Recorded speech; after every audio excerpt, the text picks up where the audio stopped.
The Cloud Upon the Sanctuary by Karl von Eckhartshausen.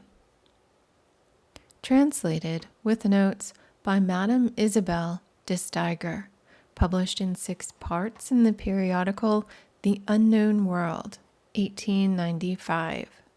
Karl von Eckhartshausen, 1752 to 1803. Letter 1. Scanned from The Unknown World, Number 6, Volume 1, January 15th, 1895, and corrected by hand. There is no age more remarkable to the quiet observer than our own. Everywhere there is a fermentation in the minds of men. Everywhere there is a battle between light and darkness, between exploded thought and living ideas, between powerless wills and living active force. In short, everywhere is there war between animal man and growing spiritual man.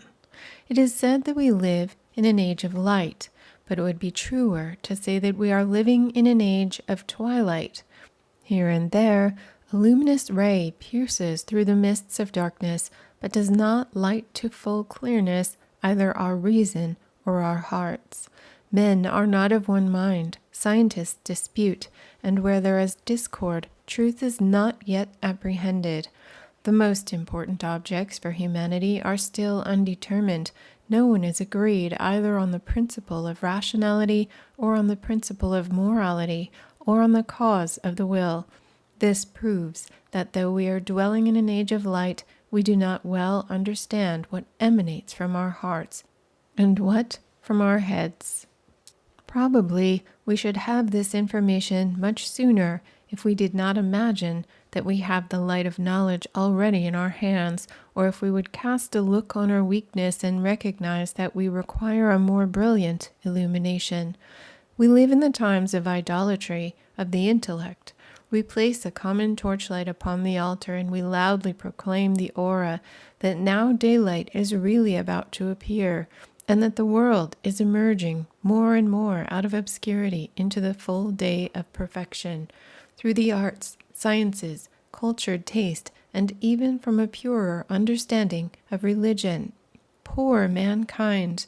To what standpoint have you raised the happiness of man? Has there ever been an age which has counted so many victims to humanity as the present?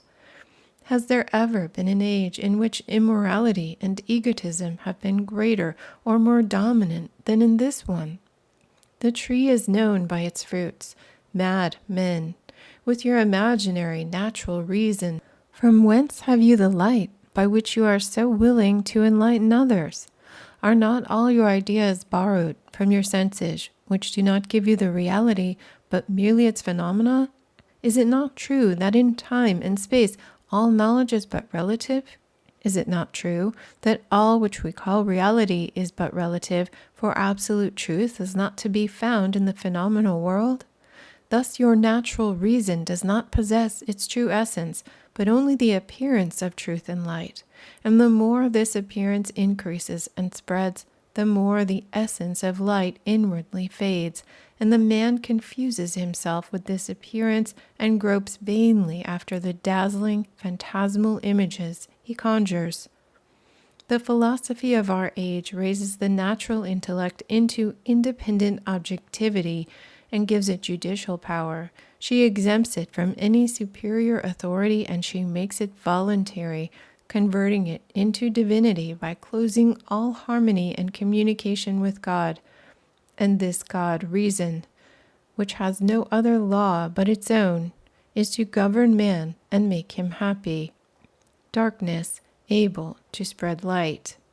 Death capable of giving life. The truth leads man to happiness. Can you give it? That which you call truth is a form of conception empty of real matter, the knowledge of which is acquired from without and through the senses, and the understanding coordinates them by observed synthetic relationship into science or opinion. You abstract from the scriptures and tradition their moral, theoretical, and practical truth, But as individuality is the principle of your intelligence, and as egotism is the incentive to your will, you do not see, by your light, the moral law which dominates, or you repel it with your will. It is to this length that the light of today has penetrated. Individuality under the cloak of false philosophy is a child of corruption. Who can pretend that the sun is in full zenith if no bright rays illuminate the earth and no warmth vitalizes the vegetation? If wisdom does not benefit man, if love does not make him happy, but very little has been done for him on the whole. Oh, if only natural man, that is, sensuous man, would only learn to see that the source of his intelligence and the incentive of his will are only his individuality, he would then seek interiorly for a higher source, and he would thereby approach that which alone can give his true element, because it is wisdom in its essential substance. Jesus Christ is that wisdom, truth, and love. He, as wisdom, is the principle of reason and the source of the purest intelligence. As love, he is the principle of morality, the true and pure incentive of the will. Love and wisdom beget the spirit of truth, interior light.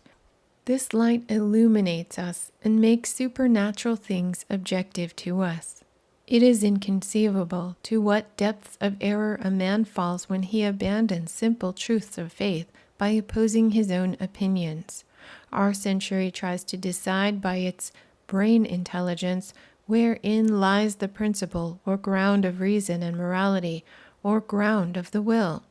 If the scientists were mindful, they would see that these things are better answered in the heart of the simplest man than through their most brilliant casuistry. The practical Christian finds this incentive to the will, the principle of all morality, really and objectively in his heart, and this incentive is expressed in the following formula: love God with all thy heart, and thy neighbor as thyself. The love of God and his neighbor is the motive for the Christian's will, and the essence of love itself is Jesus Christ in us. It is in this way the principle of reason is wisdom in us, and the essence of wisdom, wisdom in its substance, is again Jesus Christ, the light of the world. Thus we find in him the principle of reason and of morality. All that I am now saying is not hyperphysical extravagance. It is reality, absolute truth, that everyone can prove for himself by experience as soon as he receives in himself the principle of all reason and morality, Jesus Christ, being wisdom and love in essence.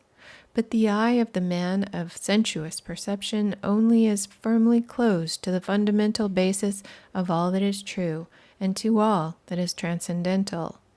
The intelligence which many would fain raise to legislative authority is only that of the senses, whose light differs from that of transcendental reason, as does the phosphorescent glimmer of decayed wood from the glories of sunshine.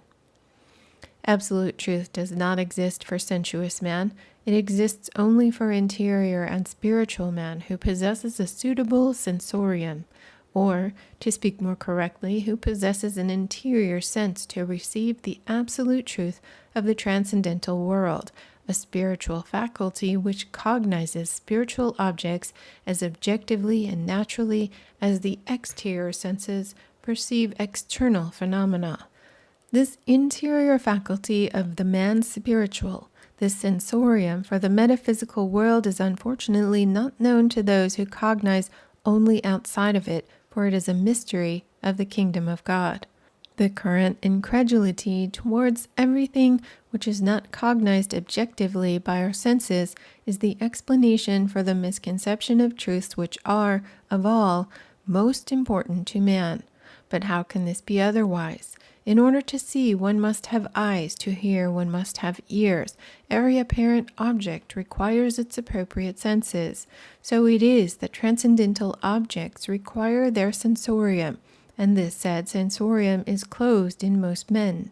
Hence, men judge the metaphysical world through the intelligence of their senses, even as the blind imagine colors and the deaf judge tones without suitable senses. There is an objective and substantial ground of reason, an objective and substantial motive for the will. These two together form the new principle of life, and morality is there essentially inherent. This pure substance of reason and will, reunited in us, the divine and the human, is Jesus Christ, the light of the world, who must enter into direct relationship with us to be really recognized. This real knowledge is actual faith, in which everything takes place in spirit and in truth.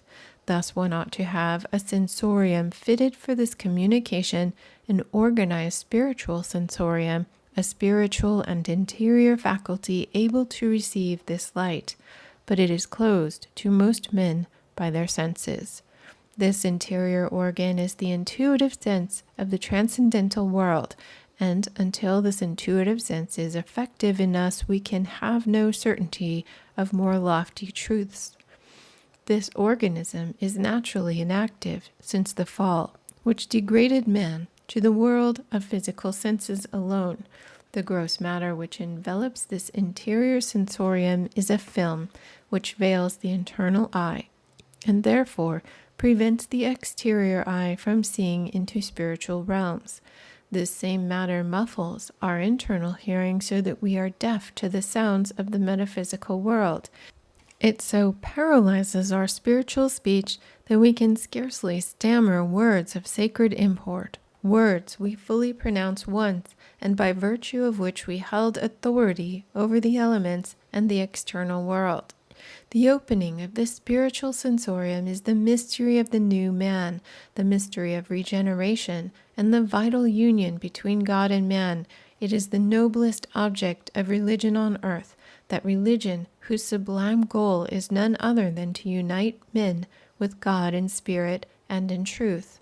We can therefore easily see by this how it is that religion tends always toward the subjection of the senses.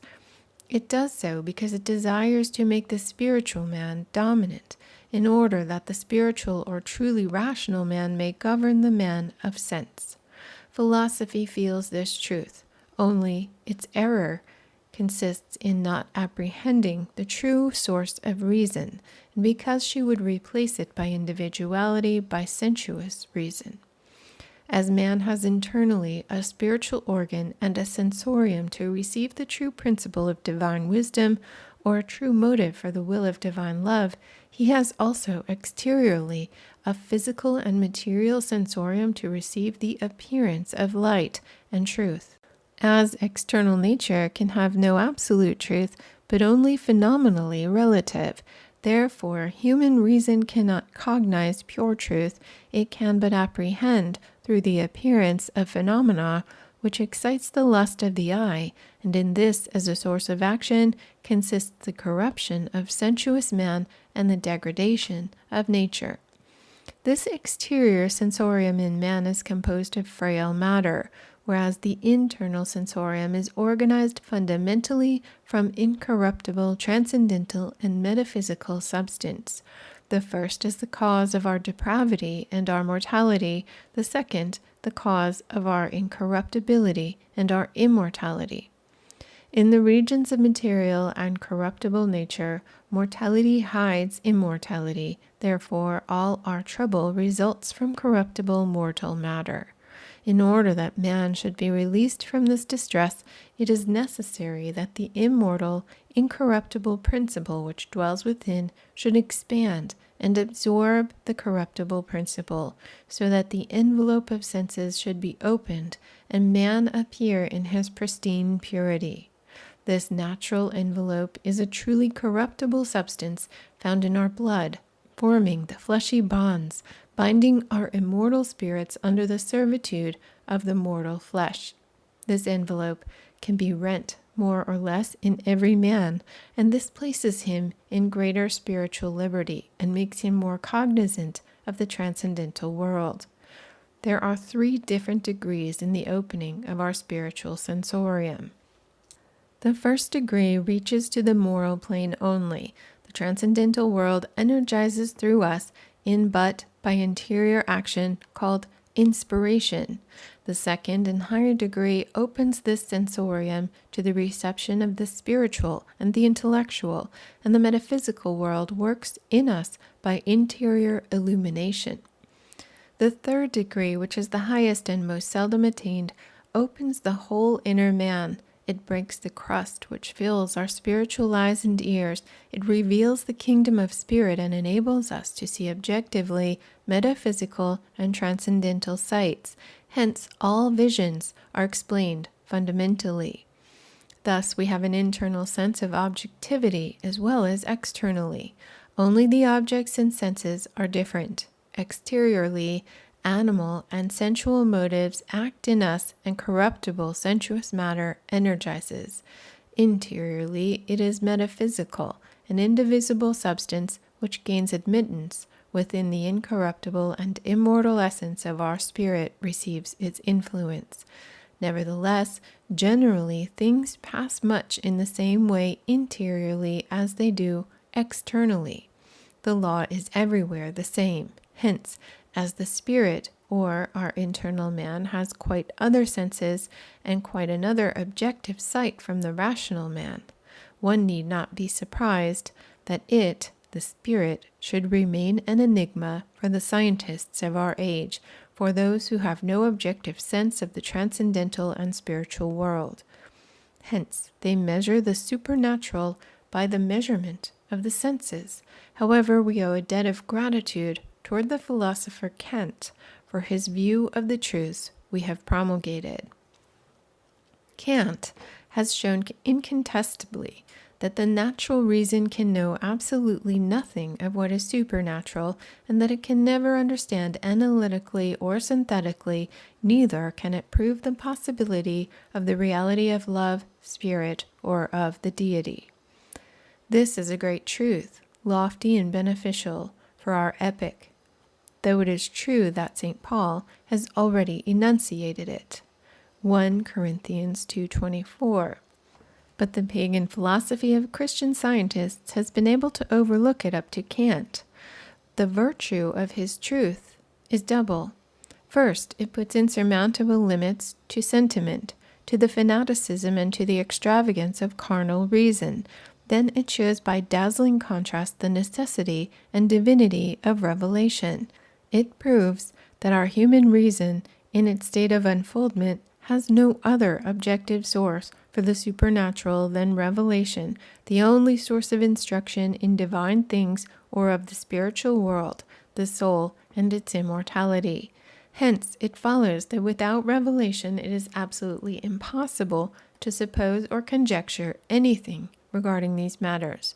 We are therefore indebted to Kant for providing philosophically nowadays what long ago was taught in a more advanced and illumined school, that without revelation no knowledge of God, neither any doctrine touching the soul could be at all possible. It is therefore clear that a universal revelation must serve as a fundamental basis to all mundane religion. Hence, following Kant, it is clear that the transmundane knowledge is wholly inaccessible to natural reason, and that God inhabits a world of light into which no speculation of the unfoldment of reason can penetrate. Thus, the rational man, or man of human reason, has no sense of transcendental reality, and therefore it was necessary that it should be revealed to him, for which faith is required, because the means are given to him by faith, whereby his inner sensorium unfolds, and through which he can apprehend the reality of truths otherwise incapable of being understood by the natural man. It is quite true that with new senses we can acquire sense of further reality. This reality exists already, but it is not known to us because we lack the organ by which to cognize it. One must not lay the fault to the percept, but on the receptive organ. With, however, the development of the new organ, we have a new perception, a sense of a new reality. Without it, the spiritual world cannot exist for us, because the organ rendering it objective to us is not developed. With, however, its unfoldment, the curtain is all at once raised. The impenetrable veil is torn away. The cloud before the sanctuary lifts. A new world suddenly exists for us. Scales fall from the eyes, and we are at once transported from the phenomenal world to the regions of truth. God alone is substance, absolute truth. He alone is He who is, and we are what He has made us. For Him, all exists in unity. For us, all exists in multiplicity. A great many men have no more idea of the development of their inner sensorium than they have of the true and objective life of the spirit, which they neither perceive nor foresee in any manner. Hence it is impossible to them to know that one can comprehend the spiritual and transcendental, and that one can be raised to the supernatural, even to vision. The great and true work of building the temple consists solely in destroying the miserable Adamic hut and in erecting a divine temple. This means, in other words, to develop in us the interior sensorium, or the organ to receive God. After this process, the metaphysical and incorruptible principle rules over the terrestrial, and man begins to live, not any longer in the principle of self-love, but in the spirit and in the truth of which he is the temple. The moral law then evolves into love for one's neighbor in deed and in truth, whereas for the natural man it is but a simple attitude of thought, and the spiritual man, regenerated in spirit, sees in all its essence, of which the natural man has only the forms void of thought, mere empty sounds, symbols, and letters, which are all dead images without interior spirit. The lofty aim of religion is the intimate union of man with God, and this union is possible in this world, but it only can be by the opening of our inner sensorium, which enables our hearts to become receptive to God. Therein are the mysteries that our philosophy does not dream of, the key to which is not to be found in scholastic science. Meanwhile, a more advanced school has always existed to whom this deposition of all science has been confided, and this school was the community illuminated interiorly by the Savior, the Society of the Elect, which has continued from the first day of creation to the present time. Its members, it is true, are scattered all over the world, but they have always been united in the Spirit and in the one truth. They have had but one intelligence and one source of truth, but one doctor and one master, but in whom resides substantially the whole plenitude of God, and who alone initiates them into the high mysteries of nature and the spiritual world. This community of light has been called from all time the invisible celestial church, or the most ancient of all communities, of which we will speak more fully in our next letter. Translator's note. I am afraid that some readers who are interested in mysticism, or rather are desirous of entering into study, may be deterred from doing so by reading these letters of the excellent mystic Eckhartshausen, for the reason that his doctrine, regeneration, has been so much misunderstood owing to the overfamiliarity with the ordinary signification of that deeply important word that modern religion mostly given us. Nevertheless, no reader can fail to see that Eckhartshausen has a very real and vital reason for all he says. His language is extraordinarily simple, so much so that many consider that he hides deeper matter purposely. This is not quite the case. In all Catholic and central truth, there are various meanings, not opposing ones, but each opening, as it were, according to the grade of the student's own spiritual understanding. Indeed, it is very frequently urged against mystic and alchemic writings that they purposely and selfishly veil the truth. No doubt, in many cases it has been purposely done for very sincerely good reasons that real inquiry would amply endorse, but it is by no means a true bill against mystic writings that the language is deliberately symbolic, allegoric, or in a sort of cipher code, as it were, in which one is mischievously meant for another, and so forth.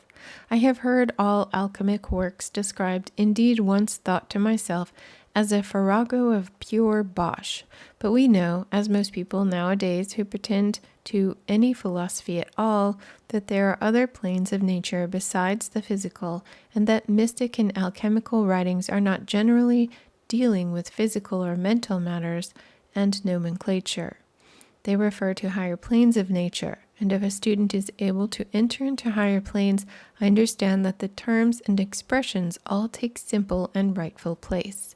But all that a student can do in his first study in these matters is to try and discern somewhat where the planes change and where the writer mean literally on the higher plane or parabolically on the physical, or on what plane is the literalness.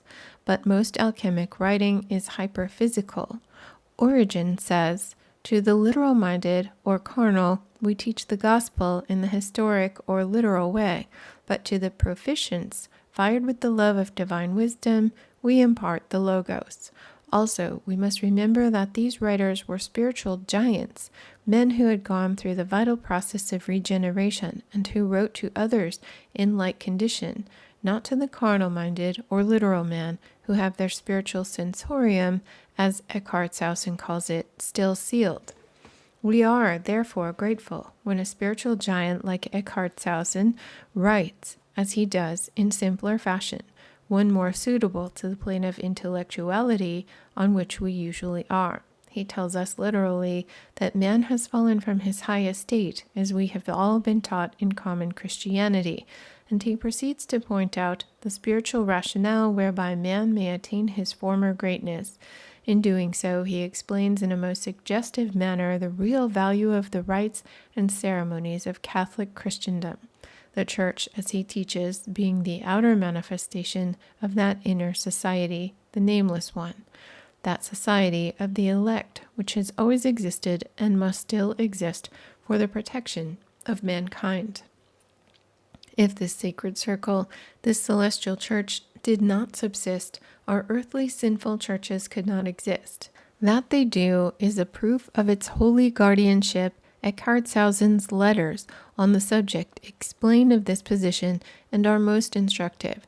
There are doubtless a few elect souls who are so richly laden with the 10 talents they have earned in preceding lives that they can, so to say, take the kingdom of heaven with violence and obtain their regeneration and immortality early in this life, without possibility belonging to any society, whether church, organization, or otherwise, but to most people this is impossible. And we then, as humbler students, do well to lay heed to the great importance of Christian rites and ceremonies, especially that of the Sacred Supper.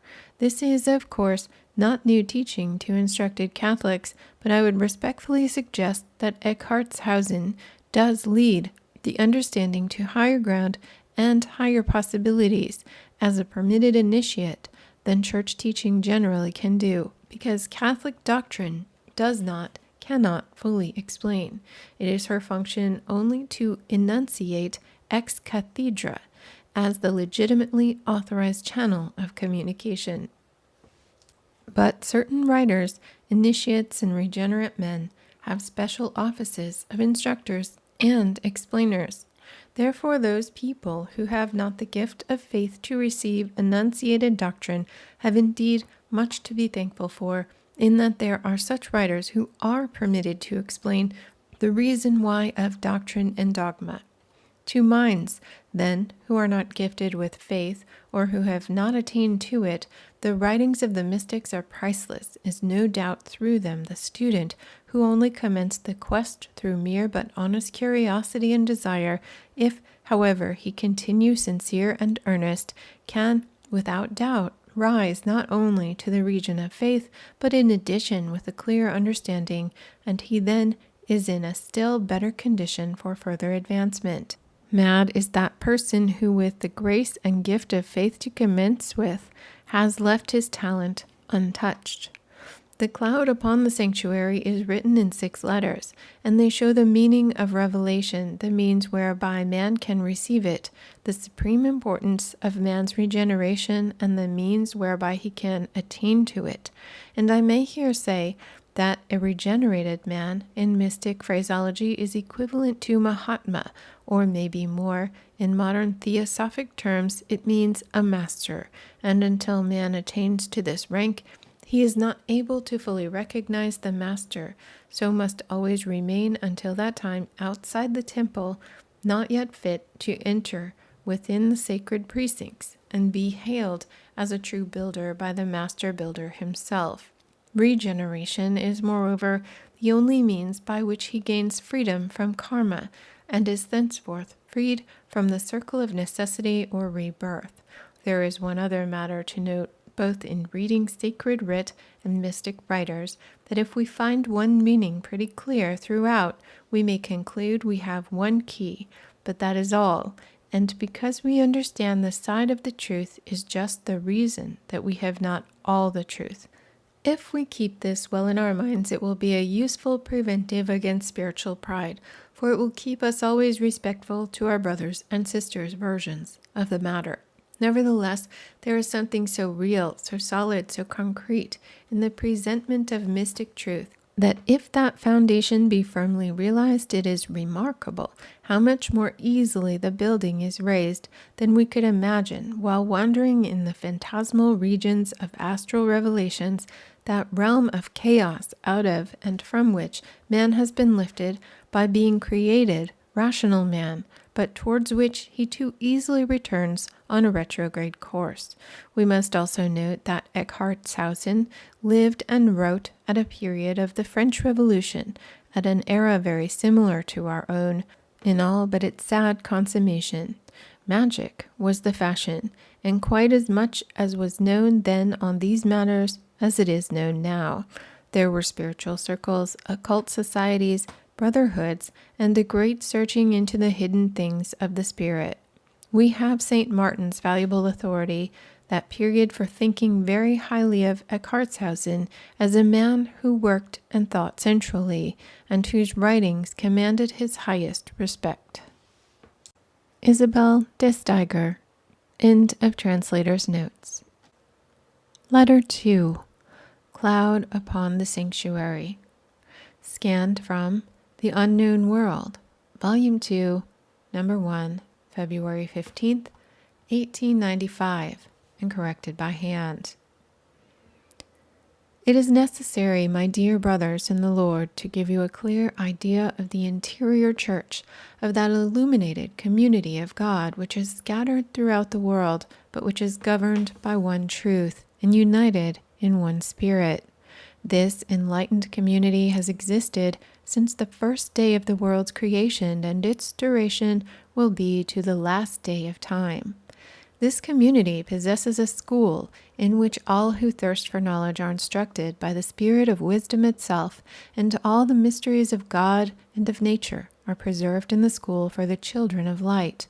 Perfect knowledge of God, of nature, and of humanity are the objects of instruction in this school.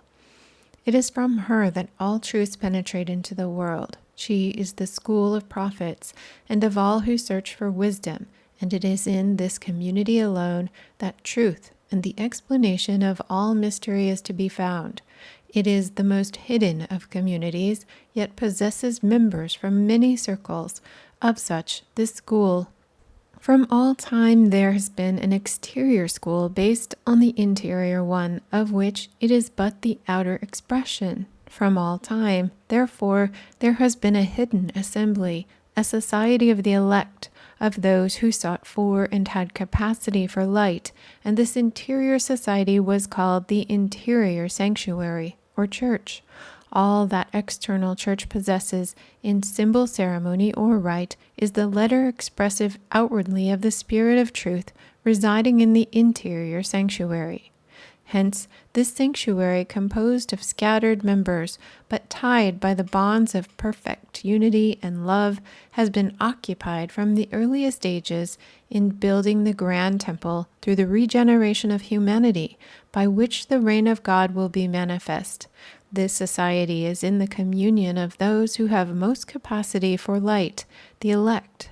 The elect are united in truth, and their chief is the light of the world himself, Jesus Christ, the one anointed in light, the single mediator for the human race, the way, the truth, the life, primitive light, wisdom, and the only medium by which man can return to God.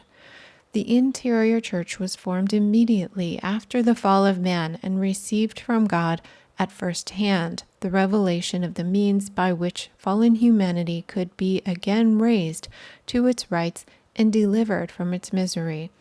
It received the primitive charge of all revelation and mystery. It received the key of true science, both divine and natural. But when men multiplied, the frailty of man and his weakness necessitated an exterior society which veiled the interior one and concealed the spirit and truth in the letter. Because many people were not capable of comprehending great interior truth, and the danger would have been too great in confiding the most holy to incapable people. Therefore, the interior truths were wrapped in external and perceptible ceremonies, so that men, by the perception of the outer, which is the symbol of the interior, might by degrees be enabled to safely approach the interior spiritual truths. But the inner truth has always been confided to him who in this day had the most capacity for illumination, and he became the sole guardian of the original trust as high priest of the sanctuary. When it became necessary that interior truths should be enfolded in exterior ceremony and symbol, on account of the real weakness of men who were not capable of bearing the light of light, then exterior worship began. It was, however, always the type and symbol of the interior, that is to say, the symbol of the true homage offered to God in spirit and in truth. The difference between spiritual and animal man and between rational and sensual man made the exterior and the interior imperative. Interior truth passed into the external, wrapped in symbol and ceremony, so that the sensuous man could observe and be gradually thereby led into interior truth. Hence, external worship was symbolically typical of interior truths and of the true relationship between man and God before and after the fall, and of his most perfect reconciliation. All the symbols of external worship are based upon the three fundamental relations: the fall, the reconciliation, and the complete atonement. The care of the external service was the occupation of priests, and every father of a family was in the ancient times charged with this duty. First fruits and the firstborn among animals were offered to God, symbolizing that all that preserves and nourishes us comes from him. Also, that animal man must be killed to make room for rational and spiritual man. The external worship of God would never have been separated from interior service but for the weakness of man, which tends too easily to forget the Spirit in letter. But the Spirit of God is vigilant to note in every nation those who are able to receive light, and they are employed as agents to spread the light according to man's capacity and to revivify the dead letter. Through these divine instruments, the interior truths of the sanctuary were taken into every nation and modified symbolically according to their customs, capacity for instruction, climate, and receptiveness, so that the external types of every religion, worship, ceremonies, and sacred books in general have more or less clearly as their object of instruction the interior truths of the sanctuary, by which man, but only in the latter days, will be conducted to the universal knowledge of one absolute truth. The more the external worship of a people has remained united with the spirit of esoteric truth, the purer its religion. But the wider the difference between the symbolic letter and the invisible truth, the more imperfect has become the religion, even so far among some nations as to degenerate into polytheism. The external form entirely parted from its inner truth when ceremonial observances without soul or life remained alone. When the germs of the most important truths had been carried everywhere by God's agents, he chose a certain people to raise up a vital symbol destined by him to manifest forth the means by which he intended to govern the human race in its present condition, and by which it would be raised into complete purification and perfection. God himself communicated to this people its exterior religious legislation. He gave all the symbols and enacted all the ceremonies, and they contained the impress, as it were, of the great esoteric truth of the sanctuary. God consecrated this external church in Abraham, gave commandments through Moses, and it received its highest perfection in the double message of Jesus Christ, existing personally in poverty and suffering, and by the communication of his Spirit in the glory of the resurrection. Now, as God himself laid the foundation of the external church, the whole of the symbols of external worship formed the science of the temple and of the priests in those days, because the mysteries of the most sacred truths became external through revelation alone. The scientific acquaintance of his holy symbolism was the science to unite fallen man once more with God. Hence, religion received its name from being the science of rebinding man with God to bring back man to his origin. One sees plainly by this pure idea of religion in general that unity in religion is within the inner sanctuary, and that the multiplicity of external religions can never alter the true unity which is at the base of every exterior. The wisdom of the ancient temple alliance was preserved by priests and by prophets. To the priests was confided the external, the letter of the symbol, hieroglyphics. The prophets had the charge of the inner truth, and their occupation was to continually recall the priest to the spirit in the letter when inclined to lose it. The science of the priests was that of knowledge of exterior symbol. That of the prophets was experimental possession of the truth and of the symbols. In the interior the spirit lived. There was, therefore, in the ancient alliance, a school of prophets and priests, the one occupying itself with the spirit in the emblem, the other with the emblem itself. The priests had the external possession of the ark, of the shewbread, of the candlesticks, of the manna, of Aaron's rod, and the prophets were in interior possession of the inner spiritual truth, which was represented exteriorly by the symbols just mentioned. The external church of the ancient alliance was visible, the interior church was always invisible, must be invisible, and yet must govern all, because force and power are alone confided to her. When the divine external worship abandoned the interior worship, it fell, and God proved by a remarkable chain of circumstances that the letter could not exist without the spirit, that it is only there to lead to the spirit, and it is useless and even rejected by God if it fails in its object. As the spirit of nature extends to the most sterile depths to vivify and preserve and cause growth in everything susceptible to its influence, likewise the spirit of light spreads itself interiorly among nations to animate everywhere the dead letter by the living spirit. This is why we find a Job among idolaters, a Melchizedek among strange nations, a Joseph with the Egyptian priests, a Moses in the country of Midian, as living proofs the interior community of those who are capable of receiving light was united by one spirit and one truth in all times and in all nations.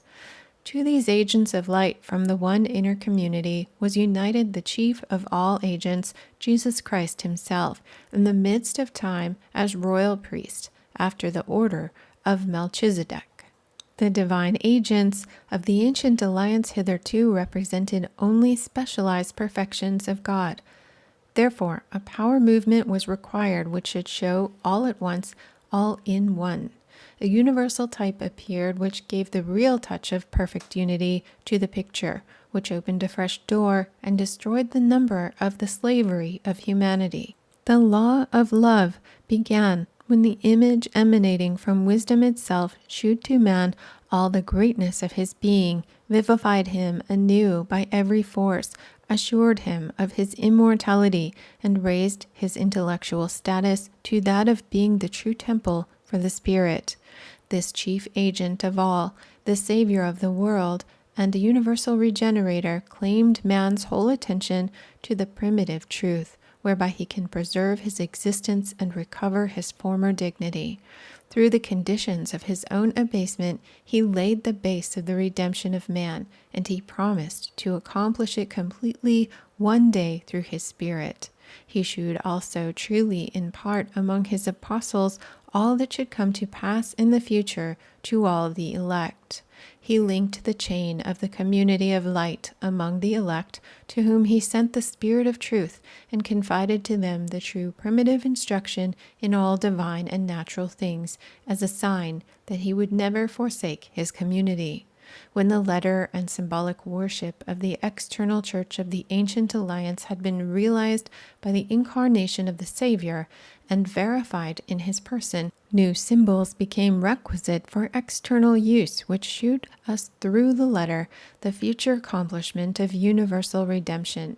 The rites and symbols of the external Christian church were formed after the pattern of these unchangeable and fundamental truths, announcing things of a strength and of an importance impossible to describe, and revealed only to those who knew the innermost sanctuary.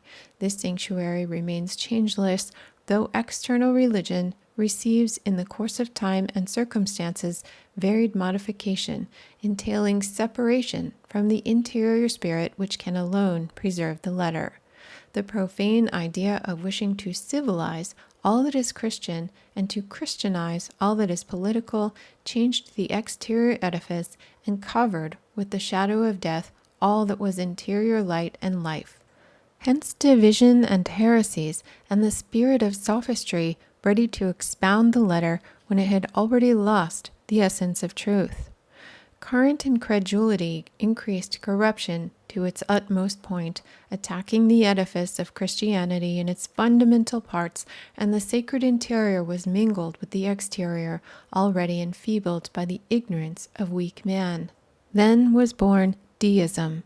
This brought forth materialism, which looked on the union of man with superior forces as imaginary. Then finally came forth, partly from the head and partly from the heart, the last degree of man's degradation, atheism. In the midst of all this, truth reposes inviolable in the inner sanctuary. Faithful to the spirit of truth, which promised never to abandon its community, the members of the interior church lived in silence, but in real activity, and united the science of the temple of the ancient alliance with the spirit of the great Savior of man, the spirit of the interior alliance, waiting humbly the great moment when the Lord will call them, and will assemble his community in order to give every dead letter external force and life.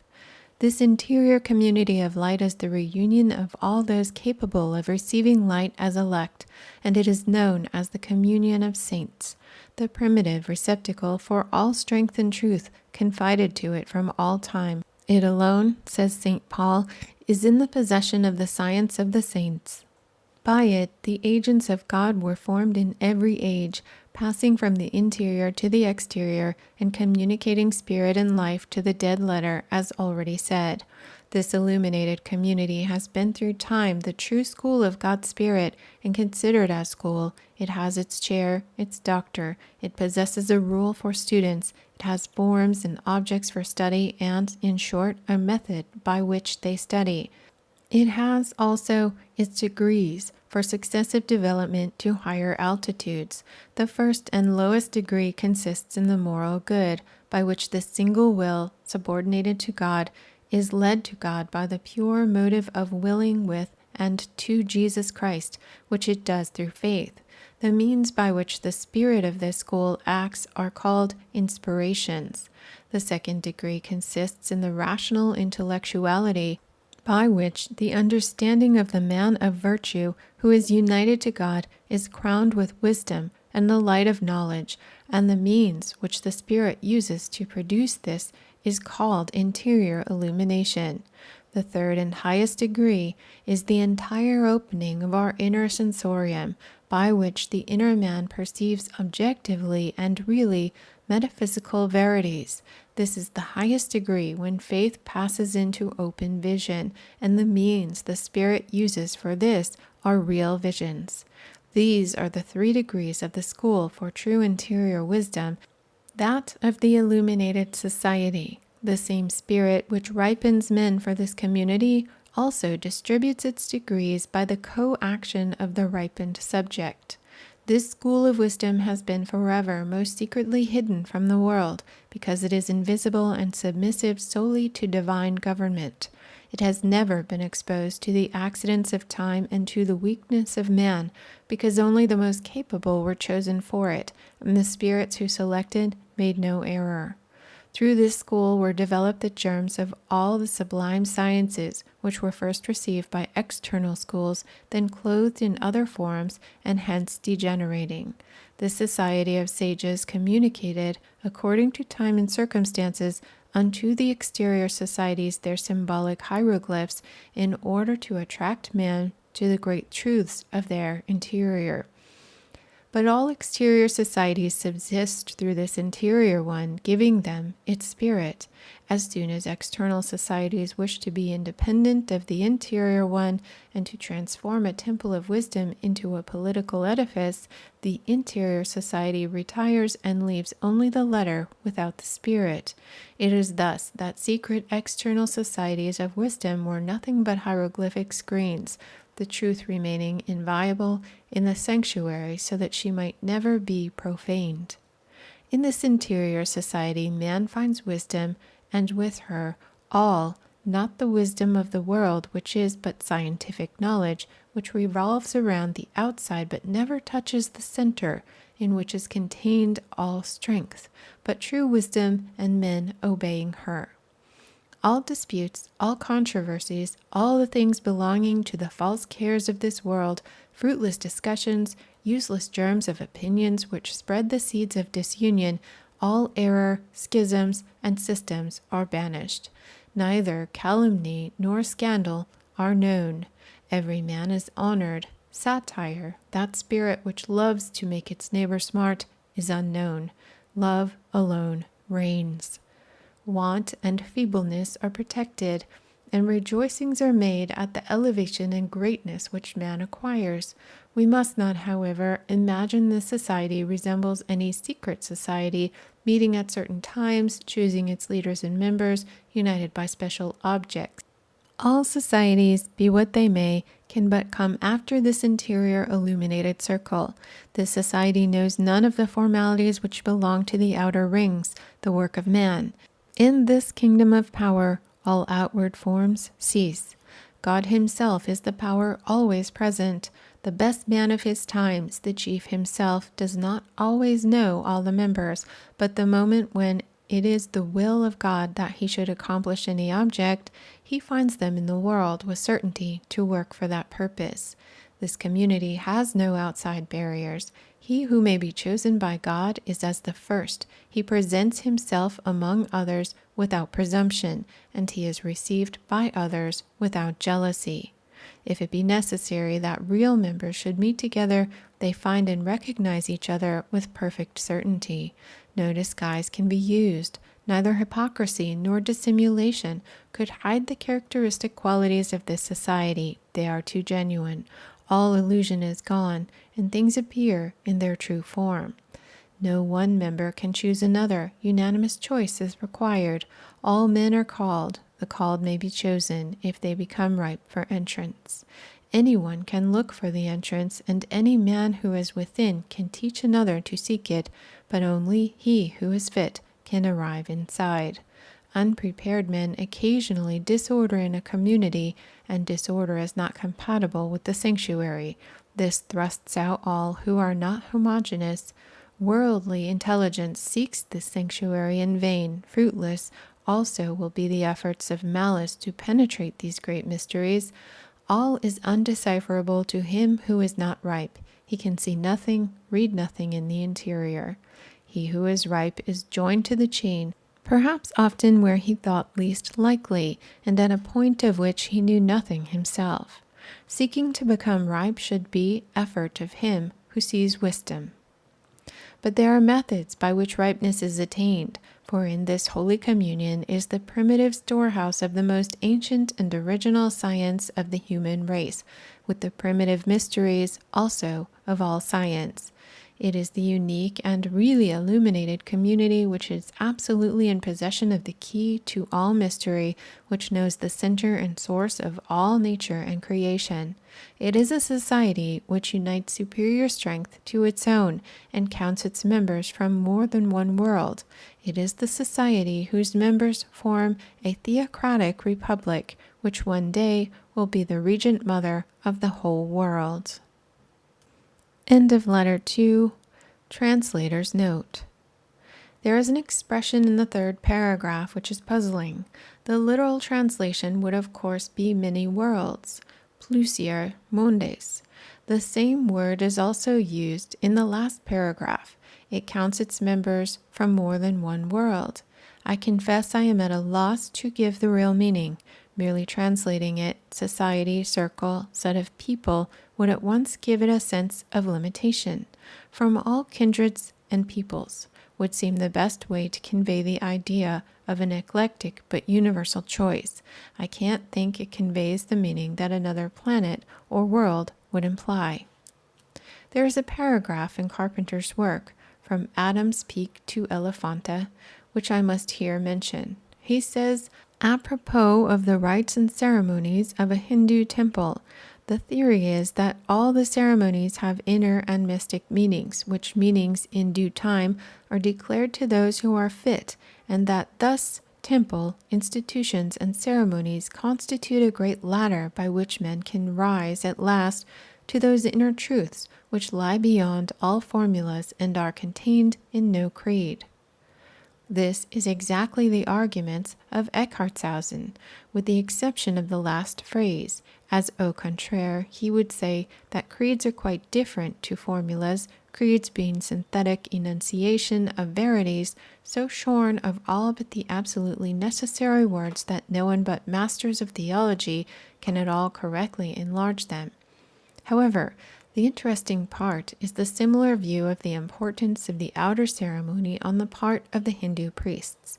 It would be insulting the understandings of my readers if I were to point out the obvious fact that though Eckhartshausen speaks so constantly of the church rites and ceremonies, he is not alluding to any special church.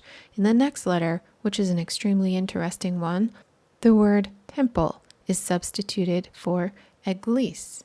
A church, properly speaking, means a body of worshippers. A temple means a building containing a shrine.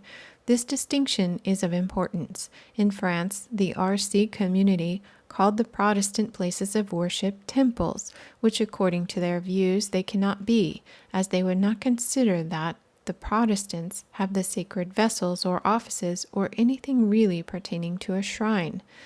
Nevertheless, it is also clear that Eckhartshausen speaks with so much respect of rites and ceremonies, symbols and hieroglyphics, which he may take otherwise than necessarily Egyptian, of course, that one feels that he must have thought with more respect of those churches that have kept a larger amount of rite and ceremony than those who deliberately docked them.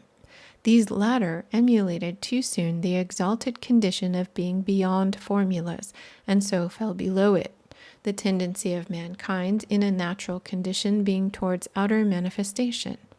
This, of course, is but a preliminary stage, but a long way ahead of the condition of not feeling any desire for such manifestation.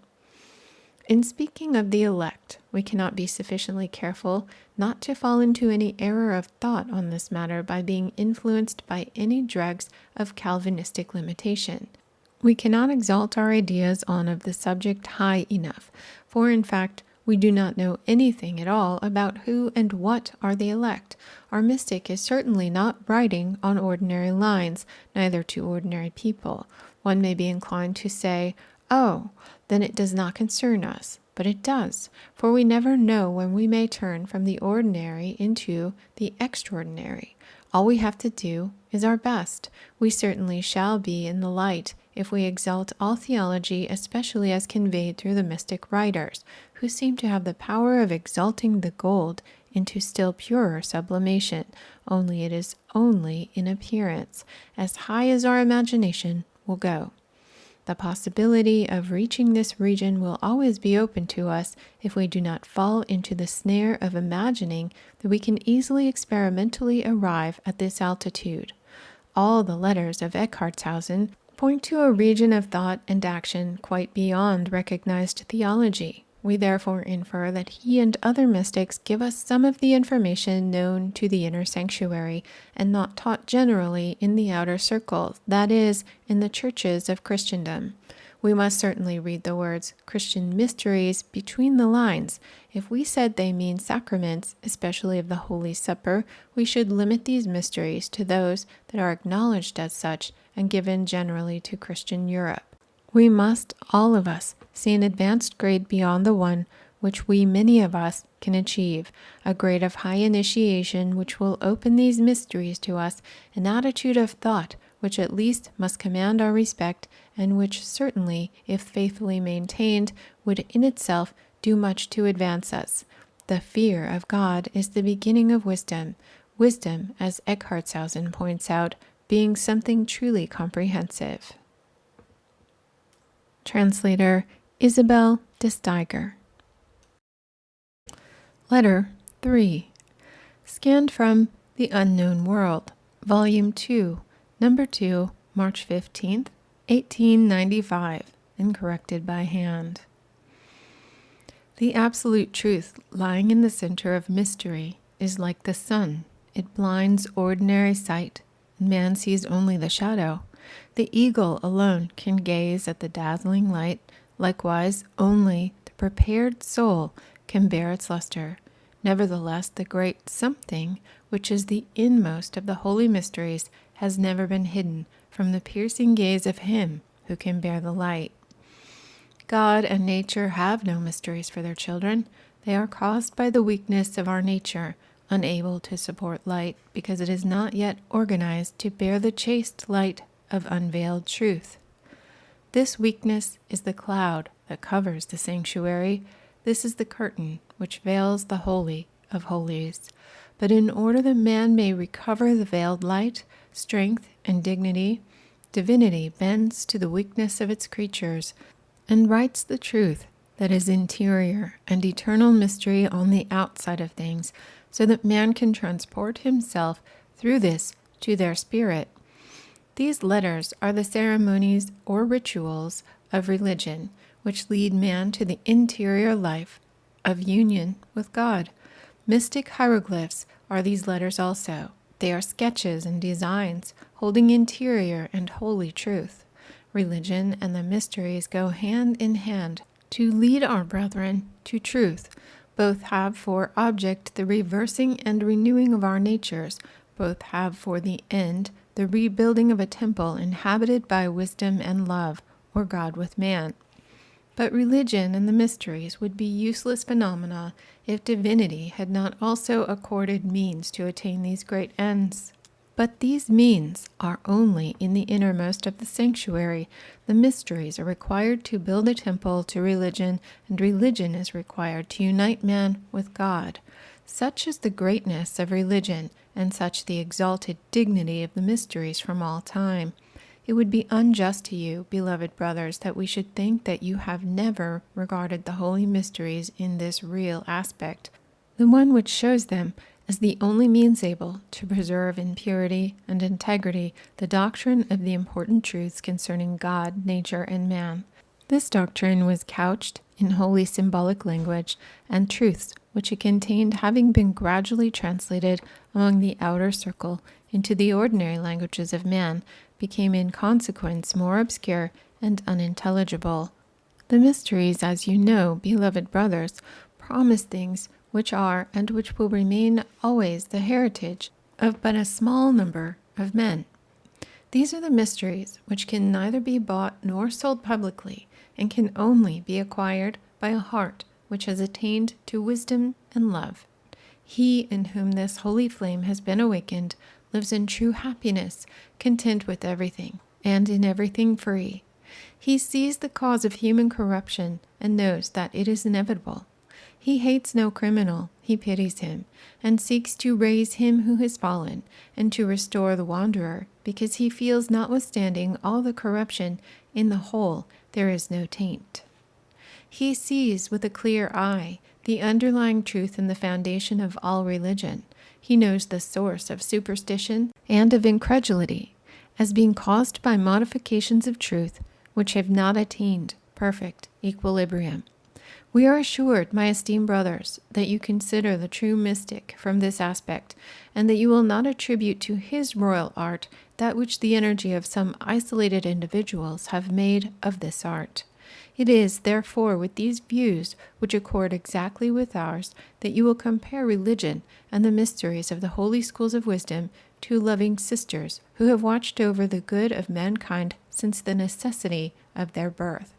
Religion divides itself into exterior and interior religion, exterior signifying ceremony, and interior worship in spirit and in truth, the outer schools possessing the letter and symbol, the inner ones, the spirit and meaning, but the outer schools were united to the inner ones by ceremonies, as also the outer schools of the mysteries were linked with the inner one by means of symbol.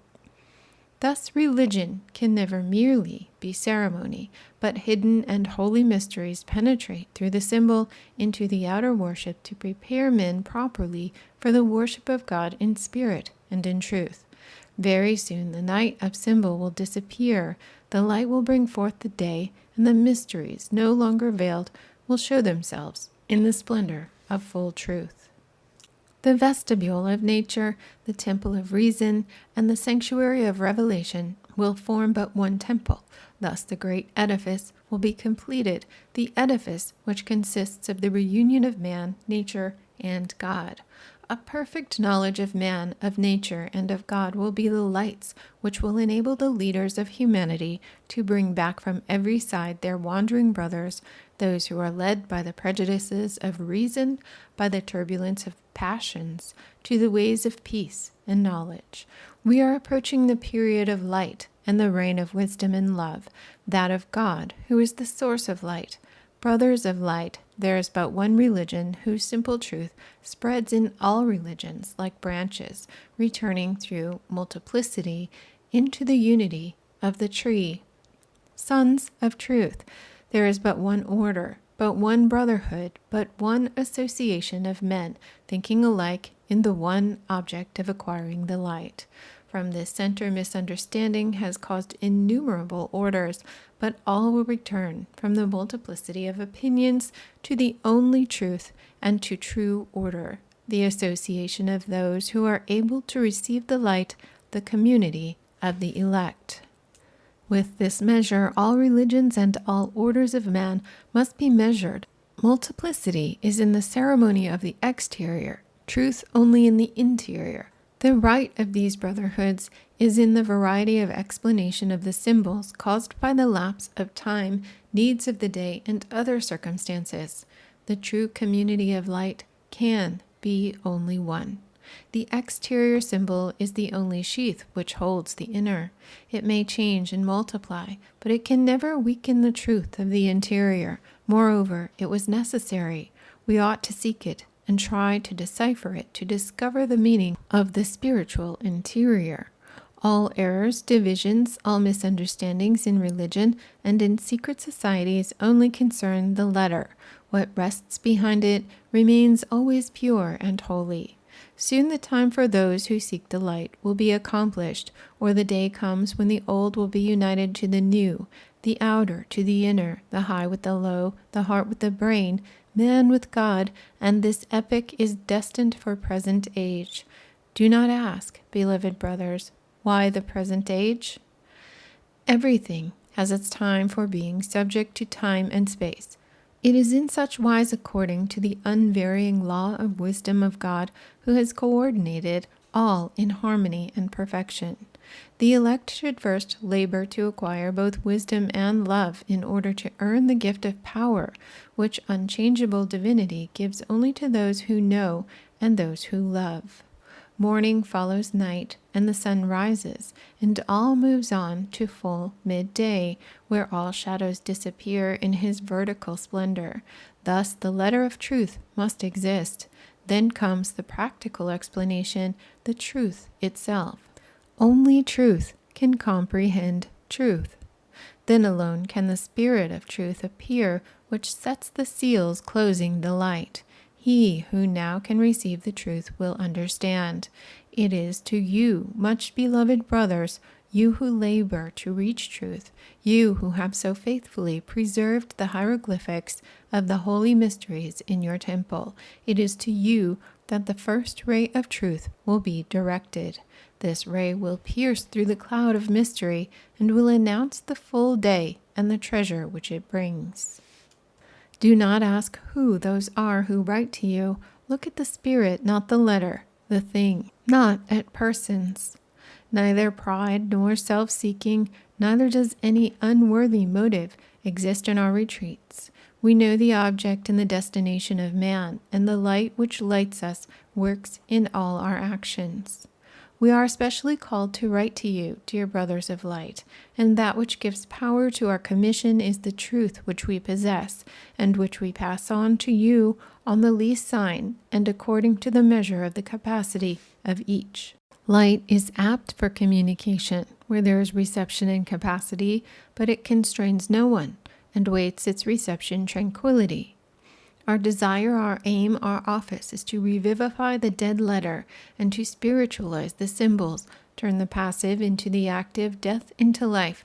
But this we cannot do by ourselves, but through the spirit of light of Him who is wisdom and the light of the world. Until the present time, the inner sanctuary has been separated from the temple, and the temple beset with those who belong only to the precincts. But the time is coming when the innermost will be reunited with the temple, in order that those who are in the temple can influence those who are in the outer courts, so that the outer pass in. In our sanctuary, all hidden mysteries are preserved intact. They have never been profaned. This sanctuary is invisible, as is a force which is only known through its action. By this short description, my dear brothers, you can tell who we are. And it will be superfluous to assure you that we do not belong to those restless natures who seek to build in this common life an ideal after their own fantastic imaginations. Neither do we belong to those who wish to play a great part in the world and who promise miracles that they themselves do not understand. We do not represent either that class of minds who, resenting the condition of certain things, have no object but the desire of dominating others, and who love adventure and exaggeration. We can also assure you that we belong to no other sect or association than the one true and great one of those who are able to receive the light. We are not also of those who think it their right to mold all after their own model, the arrogance to seek to remodel all other societies. We assure you faithfully that we know exactly the innermost of religion and of the holy mysteries, and that we possess with absolute certainty all that has been surmised to be in the editum, and that this said possession gives us the strength to justify our commission and to impart the dead letter and hieroglyphic everywhere, both spirit and life. The treasures in our sanctuary are many. We understand the spirit and meaning of all symbols and all ceremony which have existed since the day of creation to the present time, as well as the most interior truths of all the holy books, with the laws and customs of primitive people. We possess a light by which we are anointed, and by means of which we read the hidden and secret things of nature. We possess a fire which feeds us, and which gives us the strength to act upon everything in nature. We possess a key to open the gate of mystery, and a key to shut nature's laboratory. We know of the existence of a bond which will unite us to the upper worlds and reveal to us their sights and their sounds. All the marvels of nature are subordinate to our will by its being united with divinity. We have mastered the science which draws directly from nature, whence there is no error, but truth and light only. In our school, we are instructed in all things, because our master is the light itself and its essence. The plenitude of our scholarship is the knowledge of this tie between the divine and spiritual worlds, and of the spiritual world with the elementary, and of the elementary world with the material world. By these knowledges we are in condition to coordinate the spirits of nature and the heart of man. Our science is the inheritance promised to the elect.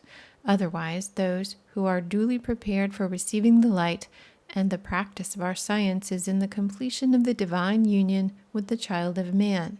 We could often tell you, beloved brothers, of marvels relating to hidden things in the treasury of the sanctuary, which would amaze and astonish you.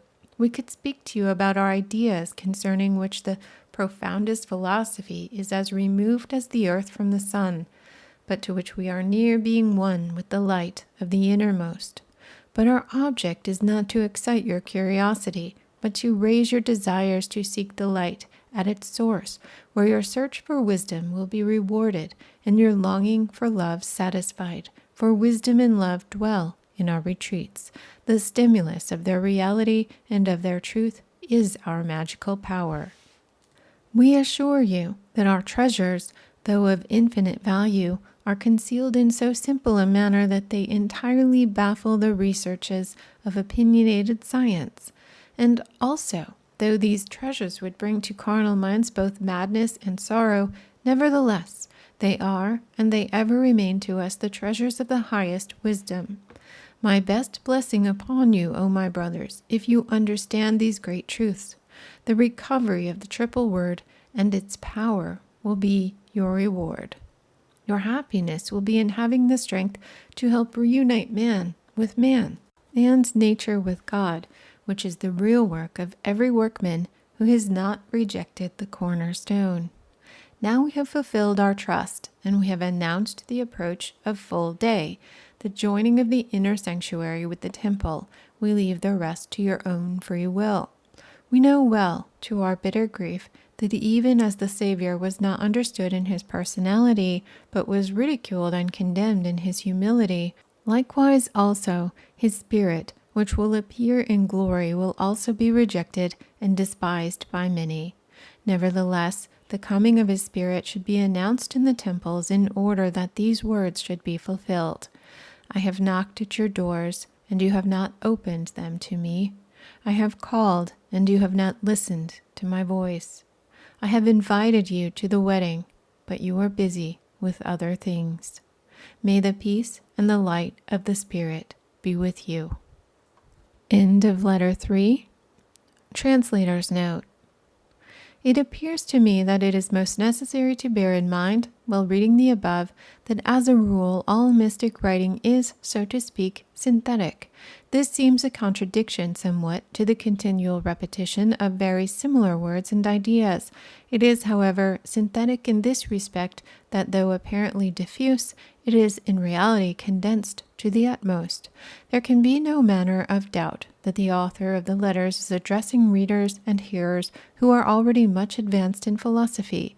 It is well now and then to use words in their true meaning and say that his hearers and readers must have been true lovers of wisdom in the best sense, or he could not have addressed them as he does, because, as I think I venture to suggest in the notes to the first letter, regeneration to the mystic does not mean the degenerate interpretation of modern theology.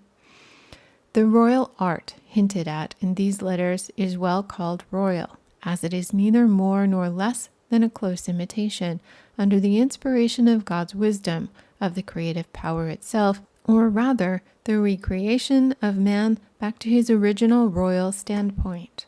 What other work can compare to this? No wonder theology in the early ages meant something very different in the sense of fullness to the emptiness of theology as expounded in modern times.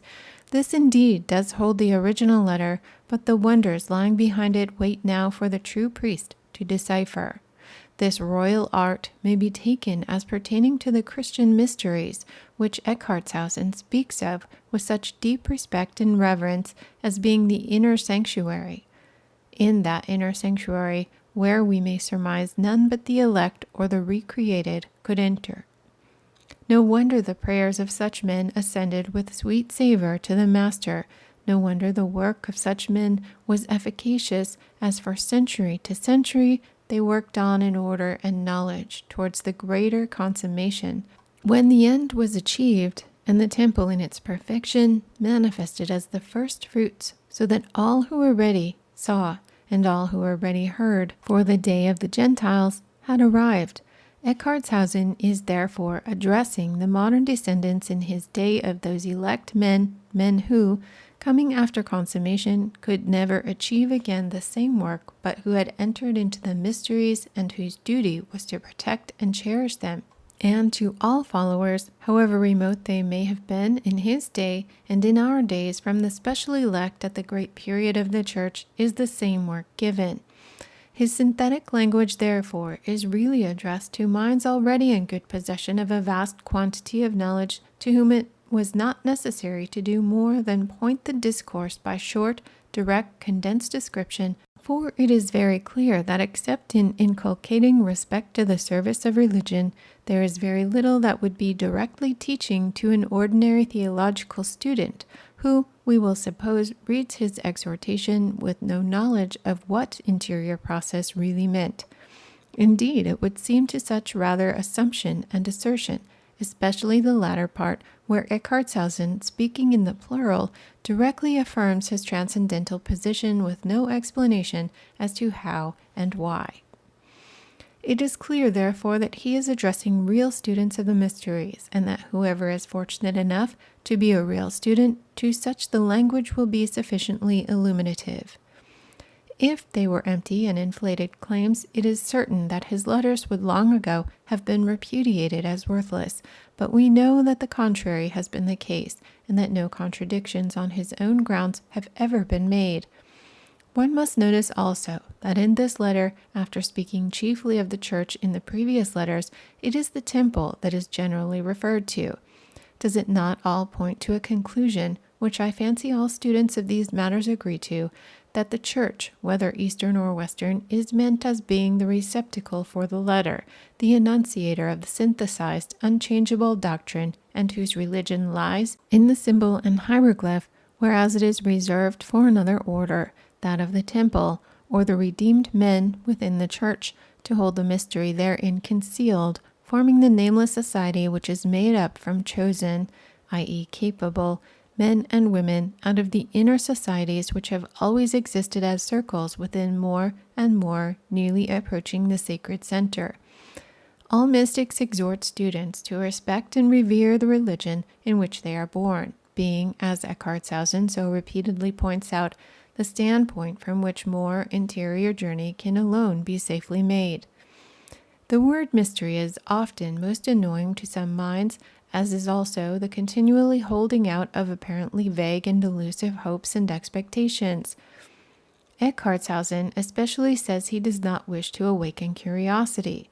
It is nevertheless clear that he does. To some minds it will remain mere curiosity, but others will be stimulated to prolonged and patient search and work. There can be no doubt in such case the road will open unexpectedly, and work will be pointed out that was not foreseen. Mystery not only means veiled knowledge, but also what is beyond our senses, so we call it rightly mystery in opposition to exact science, which we know is within the capability of all industrious students, whereas mystery opens the possibility of undreamt of knowledge, and undreamt of happiness for all the noble souls who we presume have the right to say so, say it is the pearl without price. The great philosophy of the East in its grand and sonorous language says so, and we in modern times find that such was ever the one idea of the first philosophers, to which sources our most recent modern philosophy is wisely once more directing earnest attention. Isabel De Steiger. Cloud upon the Sanctuary, Letter 4, scanned from The Unknown World, Volume 2, Number 3, April 15th, 1895, and corrected by hand. As infinity in numbers loses itself in the unit, and as the innumerable rays of a circle are united in one single center only, it is likewise with the mysteries. Their hieroglyphics and infinite number of emblems have the object of exemplifying but one single truth. He who knows this has found the key to understand everything all at once. There is but one God, but one truth, and one way which leads to this grand truth. There is but one means of finding it. He who has found this way possesses everything in its possession, all wisdom in one book alone, all strength in one force, every beauty in one single object, all riches in one treasure only, every happiness in one perfect felicity. And the sum of all these perfections is Jesus Christ, who was crucified and who lived again. Now, this great truth, expressed thus, is, it is true, only an object of faith, but it can become also one of experimental knowledge as soon as we are instructed how Jesus Christ can be or become all this. This great mystery was always an object of instruction in the secret school of the invisible and interior church. This great knowledge was understood in the earliest days of Christianity under the name of Disciplina Arcana. From this secret school are derived all the rites and ceremonies extant in the outer church, but the spirit of these grand and simple verities is withdrawn into the interior, and in our day it is entirely lost as to the exterior. It has been prophesied long ago, dear brothers, that all which is hidden shall be revealed in these latter days, but it has also been predicted that many false prophets will arise, and the faithful are warned not to believe every spirit, but to prove them if they really come from God. 1 John 4:5. The apostle himself explains how this truth is ascertained. He says, "Hereby know ye the Spirit of God. Every spirit which confesseth that Jesus Christ is come in the flesh is of God, and every spirit which confesseth not is not of God." That is to say, the spirit who separates in him the divine and human is not from God. We confess that Jesus Christ is come in the flesh, and hence the Spirit of truth speaks by us. But the mystery that Jesus Christ is come in the flesh is of wide extent and great depth, and in it is contained the knowledge of the divine human. And it is this knowledge that we are choosing today as object for our instruction. As we are not speaking to neophytes in matters of faith, it will be much easier for you, dear brothers, to receive the sublime truths which we will present to you, as without doubt you have already chosen as object for your holy meditation various preparatory subjects. Religion considered scientifically is the doctrine of the reunion of man separated from God to man reunited to God. Hence, its sole object is to unite every human being to God, through which union alone can humanity attain its highest felicity, both temporally and spiritually. This doctrine, therefore, of reunion is of the most sublime importance, and being a doctrine, it necessarily must have a method by which it leads and teaches us. The first is the knowledge of the correct means of reunion, and secondly, the teaching, after the knowledge of the correct means, how these means should be suitably coordinated to the end. This grand concept of reunion, on which all religious doctrine is concentrated, could never have been known to man without revelation. It has always been altogether outside of the sphere of scientific knowledge, but this very ignorance of man has made revelation absolutely necessary to us, otherwise we could, unassisted, never have found the means of rising out of this state of ignorance. Revelation entails the necessity of faith in revelation, because he who has no experience or knowledge whatsoever of a thing must necessarily believe that he wishes to know and have the experience. If faith fails, there is no desire for revelation, and the mind of man closes by itself its own door and road for discovering the methods revealed by revelation only. As action and reaction follow each other in nature, so also inevitably revelation and faith act and react. One cannot exist without the other, and the more faith a man has, the more will revelation be made to him of matters which lie in obscurity.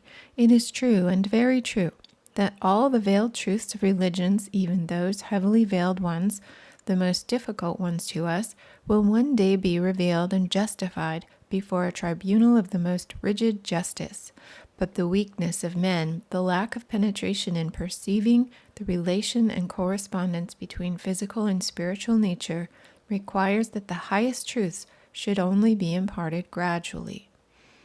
The holy obscurity of the mysteries is thus on account of our weakness, because our eyes are enabled only gradually to bear their full and dazzling light. In every grade at which the believer in revelation arrives, he obtains clearer light, and this progressive illumination continues the more convincing because every truth of faith so acquired becomes more and more vitalized, passing finally into conviction.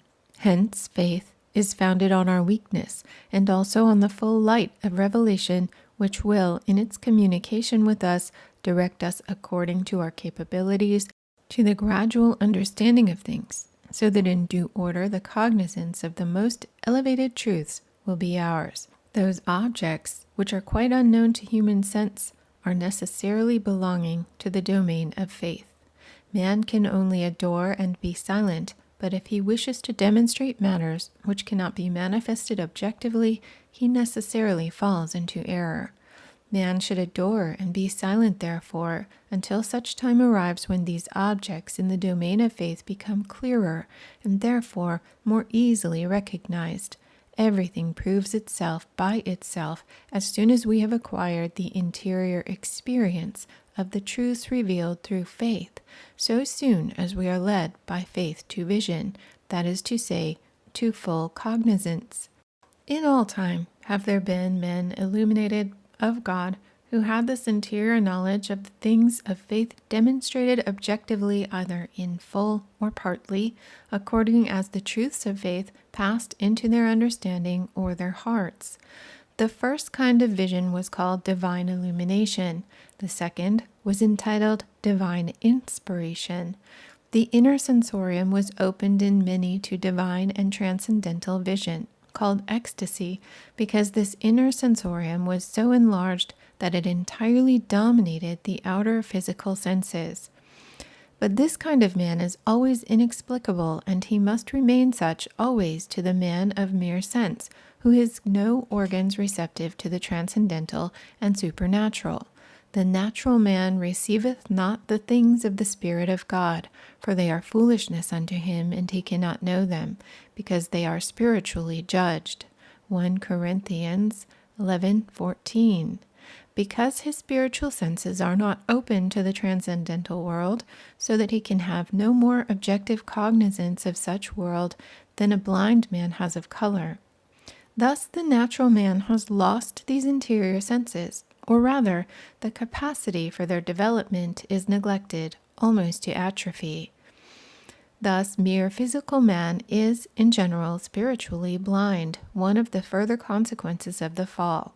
Man, then, is doubly miserable. He not only has his eyes blindfolded to the sight of high truths, but his heart also languishes a prisoner in the bonds of flesh and blood, which confine him to animal and sensuous pleasures, to the hurt of more elevated and genuine ones.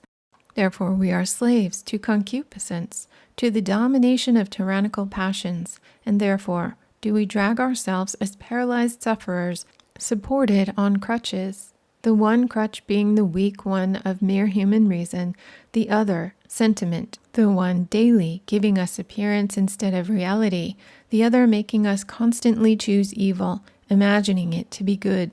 This is, therefore, our unhappy condition.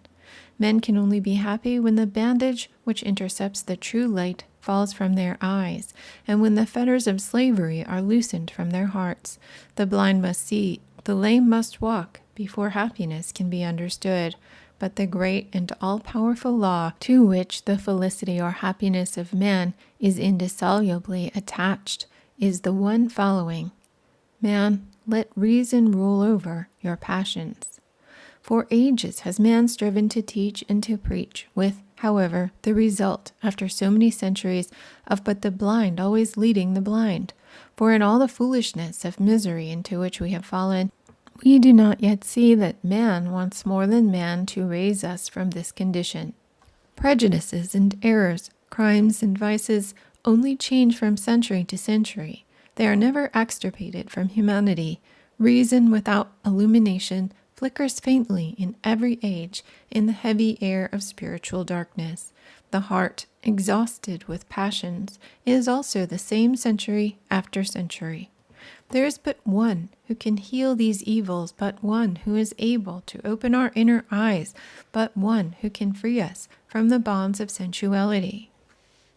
This one is Jesus Christ, the Savior of man. The Savior, because he wishes to obliterate from us all the consequences which follow as a result from the blindness of our natural reason, or the errors arising from the passions of ungoverned hearts. Very few men, beloved brothers, have a true and exact conception of the greatness of the idea meant by the redemption of man. Many suppose that Jesus Christ, the Lord, has only redeemed or rebought us by his blood from damnation, otherwise the eternal separation of man from God. But they do not believe that he could also deliver all those who are bound in him and confide in him from all the miseries of this earth plane. Jesus Christ is the Savior of the world. He is the deliverer from all human wretchedness, and he has redeemed us from death and sin. How could he be all that, if the world must languish perpetually in the shades of ignorance and in the bonds of passions? It has already been very clearly predicted in the prophets that the time of the redemption of his people, the first Sabbath of time, will come.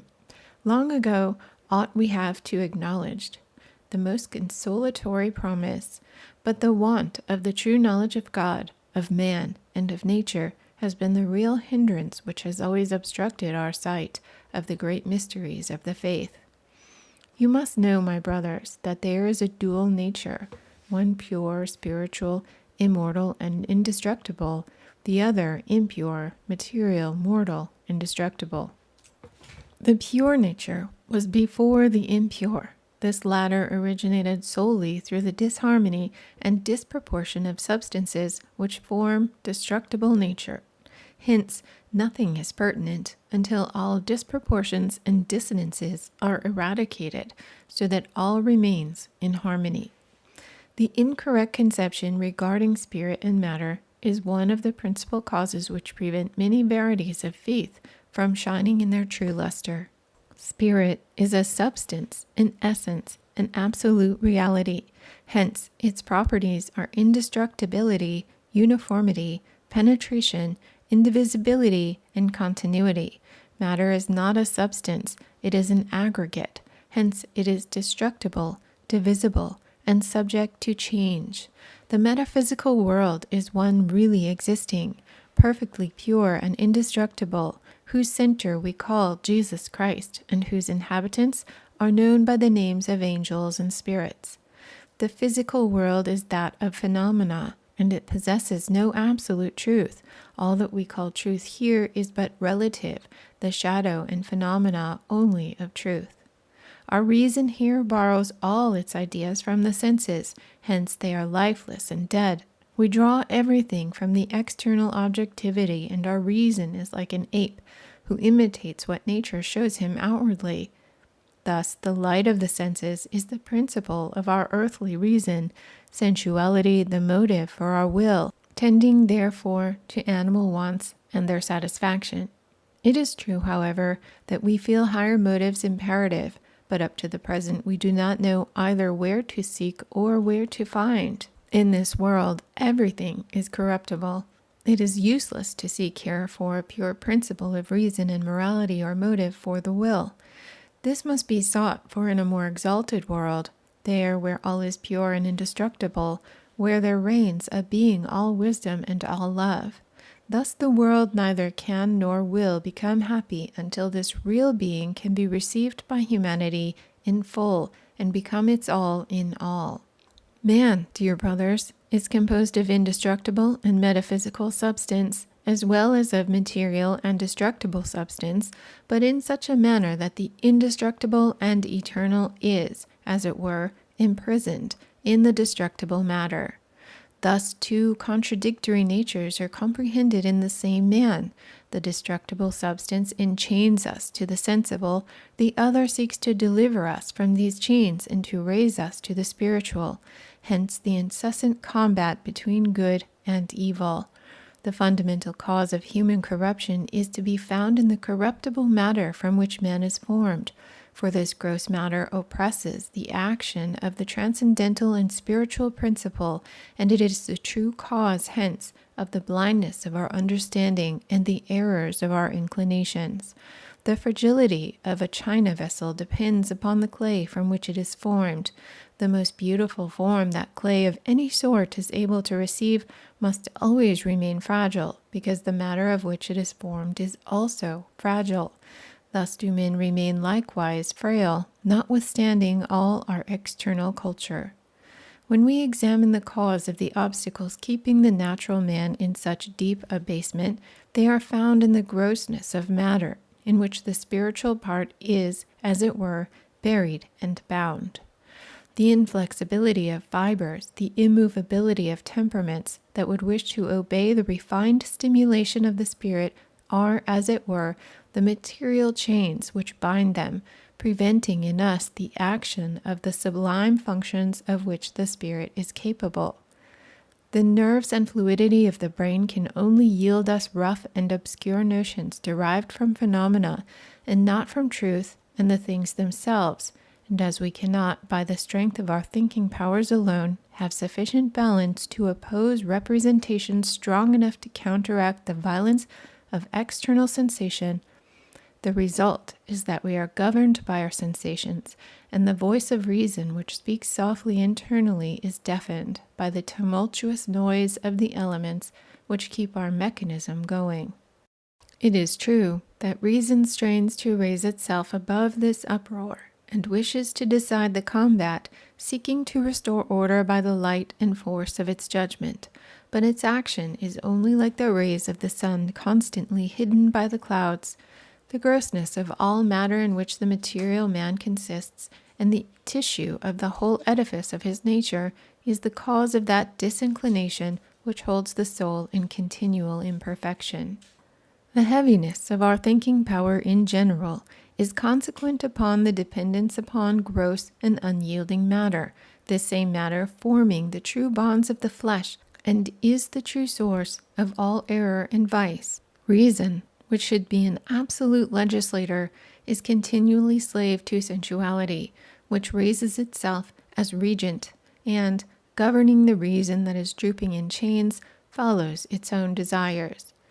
This truth has been felt for long, and it has always been taught that reason should be sole legislator.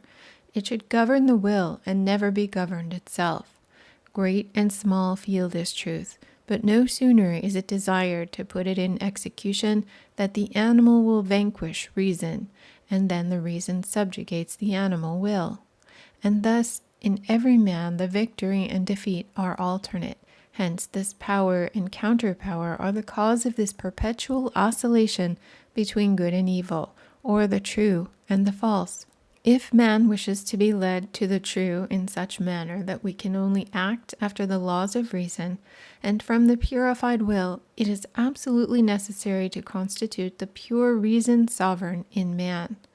But how can this be done when the matter out of which many men is formed is more or less brutal, divisible, and corruptible? Hence misery, illness, poverty, death, want, prejudices, errors, and vices, the necessary consequence of the limitation of the immortal spirit in the bonds of brute and corruptible matter. Sensuality is bound to rule if reason be fettered. Yes, friends and brothers, such is the general fate of man, and as this state of things is propagated from man to man, it may in all justice be called the hereditary corruption of man. We observe in general that the powers of reason act upon the heart, but in relation only to the specific constitution of the matter of which man is made. Thus it is extremely remarkable when we think that the sun vivifies this animal matter according to the measure of the distance from this terrestrial body, that it makes it suitable to functions of animal economy, but at one degree more or less raised from the spiritual influence. Diversity of nations, their properties with regard to climate, the variety of character, passions, manners, prejudices, and customs, even their virtues and their vices, depend entirely upon the specific constitution of the matter from which they are formed, and which the imprisoned spirit operates accordingly. Man's capacity for culture is modified to this constitution, likewise his science, which can only affect people as far as there is matter present, susceptible to such modification, and in this modification consists the capacity for culture suitable to such people, which suitability depends partly on climate, partly on descent. Generally, we find in each zone man much the same everywhere, weak and sensual, wise just in so far as his physical matter allows reason to triumph over sensuous, or foolish, if the sensuous obtains mastery over the more or less fettered spirit. In this lies the evil and the good specially belonging to each nation, as well as to each isolated individual. We find in the world at large the same corruption inherent in the matter from which man is made, only under various forms and modifications. From the lowest animal condition of savage nature, man rises to the idea of the social state, primarily through his wants and desires, strength and cunning, qualities especially animal, inherent his as the animal develops thence gradually into other forms. The modifications of these fundamental animal tendencies are endless, and the highest degree to which human culture, as acquired by the world, has attained, up to the present, has not carried things further than putting of a finer polish on the substance of his animal instincts. This means to say, we are raised from the rank of the brute to that of the refined animal. But this period was necessary, because on its accomplishment begins a new era, when the animal instincts being fully developed, there commences the stage of the evolution of more elevated desires toward light and reason. Jesus Christ has written in our hearts in exceedingly beautiful words this great truth, that man must seek in his common clay for the cause of all his sorrows, when he said, "The best man, he who strives the most to arrive at truth," he wished to say by this, in the man of the finest organization, the 7 powers of the spirit are still closed. Therefore, the 7 sensuous actions surmount them daily after their respective fashions. Thus the best man is exposed to error and passions. The best man is weak and sinful. The best man is not a free man, and therefore exempt from the pain and trouble. The best man is subject to sickness and death. And why? Because all these are the natural inevitable consequences incidental to the qualities of the corrupt matter of which he is formed. Therefore, there could be no hope of higher happiness for humanity so long as this corruptible and material forms the principal substantial part of his being. The impossibility of mankind to transport itself of itself to true perfection is a despairing thought, but at the same time one full of consolation, because in consequence of this radical impossibility, and because of it, a more exalted and perfect being than man permitted himself to be clothed in this mortal and destructible envelope, in order to make the mortal immortal and the destructible indestructible. And in this object is to be sought the true reason for the incarnation of Jesus Christ. Jesus Christ, the Son of God, the actual substantial Word by which all is made, and which existed from the beginning. Jesus Christ, the wisdom of God working in everything, was as the center of paradise of the world and of light. He was the only real organism by which alone divine strength could be communicated, and this organism is of immortal and pure nature, that indestructible substance which gives new life and raises all things to happiness and perfection. This pure, incorruptible substance is the pure element in which spiritual man lived. From this perfect element which God can only inhabit, and the substance out of which the first man was formed, from it was the first man separated by the fall. By the partaking of the tree of good and evil, of the mixture, the good and incorruptible principle with the bad and corruptible one, he was self-poisoned, so that his immortal essence retreated interiorly, and the mortal pressing forward clothed him externally. Thus then disappeared immortality, happiness, and life and mortality and death were the result of this change. Many men cannot understand the idea of the tree of good and evil. This tree was, however, the product of movable but central matter, but in which destructibility had somewhat the superiority over the indestructible. The premature use of this fruit was that which poisoned Adam, robbing him of his immortality and enveloping him in this material and mortal clay, and thenceforth he fell prey to the elements which originally he governed. This unhappy event was, however, the reason why immortal wisdom, the pure metaphysical element, clothed itself in a mortal body and voluntarily sacrificed himself, so that the interior powers could penetrate into the center of destruction, and could then ferment gradually, changing the mortal to the immortal.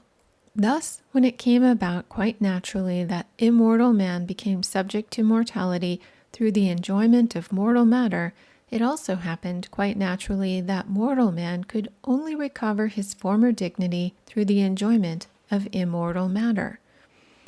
All passes naturally and simply under God's reign, but in order to understand this simplicity, it is requisite to have pure ideas of God, of nature, and of man. And if the sublimest truths of faith are still, for us, wrapped in impenetrable obscurity, the reason for this is because we have up to the present dissolved the connection between God, nature, and man. Jesus Christ has spoken to his most intimate of friends when he was still on this earth of the grand mystery of regeneration, but all that he said was obscure to them. They could not receive it. Thus the development of these great truths was reserved for latter days, for it is the greatest and the last mystery of religion, in which all others retreat as to a unity. Regeneration is no other than a dissolution of and a release from this impure and corruptible matter which enchains our immortal essence, plunging into deathly sleep its obstructed vital force. Therefore, there must necessarily be a real method to eradicate this poisonous ferment, which breeds so much suffering for us, and thereby to liberate the obstructed vitality. There is, however, no other means to find this excepting by religion, for religion looked at scientifically being the doctrine which proclaims the reunion with God, it must of necessity show us how to arrive at this reunion. Is not Jesus the life-giving intelligence? He gives us the principal object of the Bible, and of all the desires, hopes, and efforts of the Christians. Have we not received from our Lord and Master, while he still walked with his disciples, the profoundest solutions of the most hidden truths? Did not our Lord and Master, when he was with them in his glorified body after his resurrection, give them the highest revelation with regard to his person, and did he not lead them still more deeply into central knowledge of truth? Will he not realize that which he said in his sacerdotal prayer, St. John 17:22-23, "And the glory which thou hast given to me, I have given unto them, that they may be one, even as we are one. I in them, and they in me, that they may be perfected into one." As the disciples of the Lord could not comprehend this great mystery of the new and last alliance, Jesus Christ transmitted it to the latter days of the future now arriving, when he said, "And the glory which thou hast given me, I have given unto them, that they may be one, even as we are one." St. John 17:22. This alliance is called the union of peace. It is then that the law of God will be engraven in the heart of our hearts. We shall know the Lord, and we shall be his people, and he will be our God. All is already prepared for this actual possession of God, this union with God really possible here below, and the holy element, The efficacious medicine for humanity is revealed by God's Spirit. The table of the Lord is ready and everyone is invited. The true bread of angels is prepared. The holiness and the greatness of the mystery, which contains within itself every mystery here, obliges us to be silent, and we are not permitted to speak more than concerning its effects. The corruptible and destructible is destroyed and replaced by the incorruptible and by the indestructible. The inner sensorium opens and links us on to the spiritual world. We are enlightened by wisdom, led by truth, and nourished with the torch of love. Unimagined strength develops in us wherewith to vanquish the world, the flesh, and the devil. Our whole being is renewed and made suitable for the actual dwelling place of the Spirit of God, command over nature, intercourse with the upper worlds, and the delight of visible intercourse with the Lord are granted also.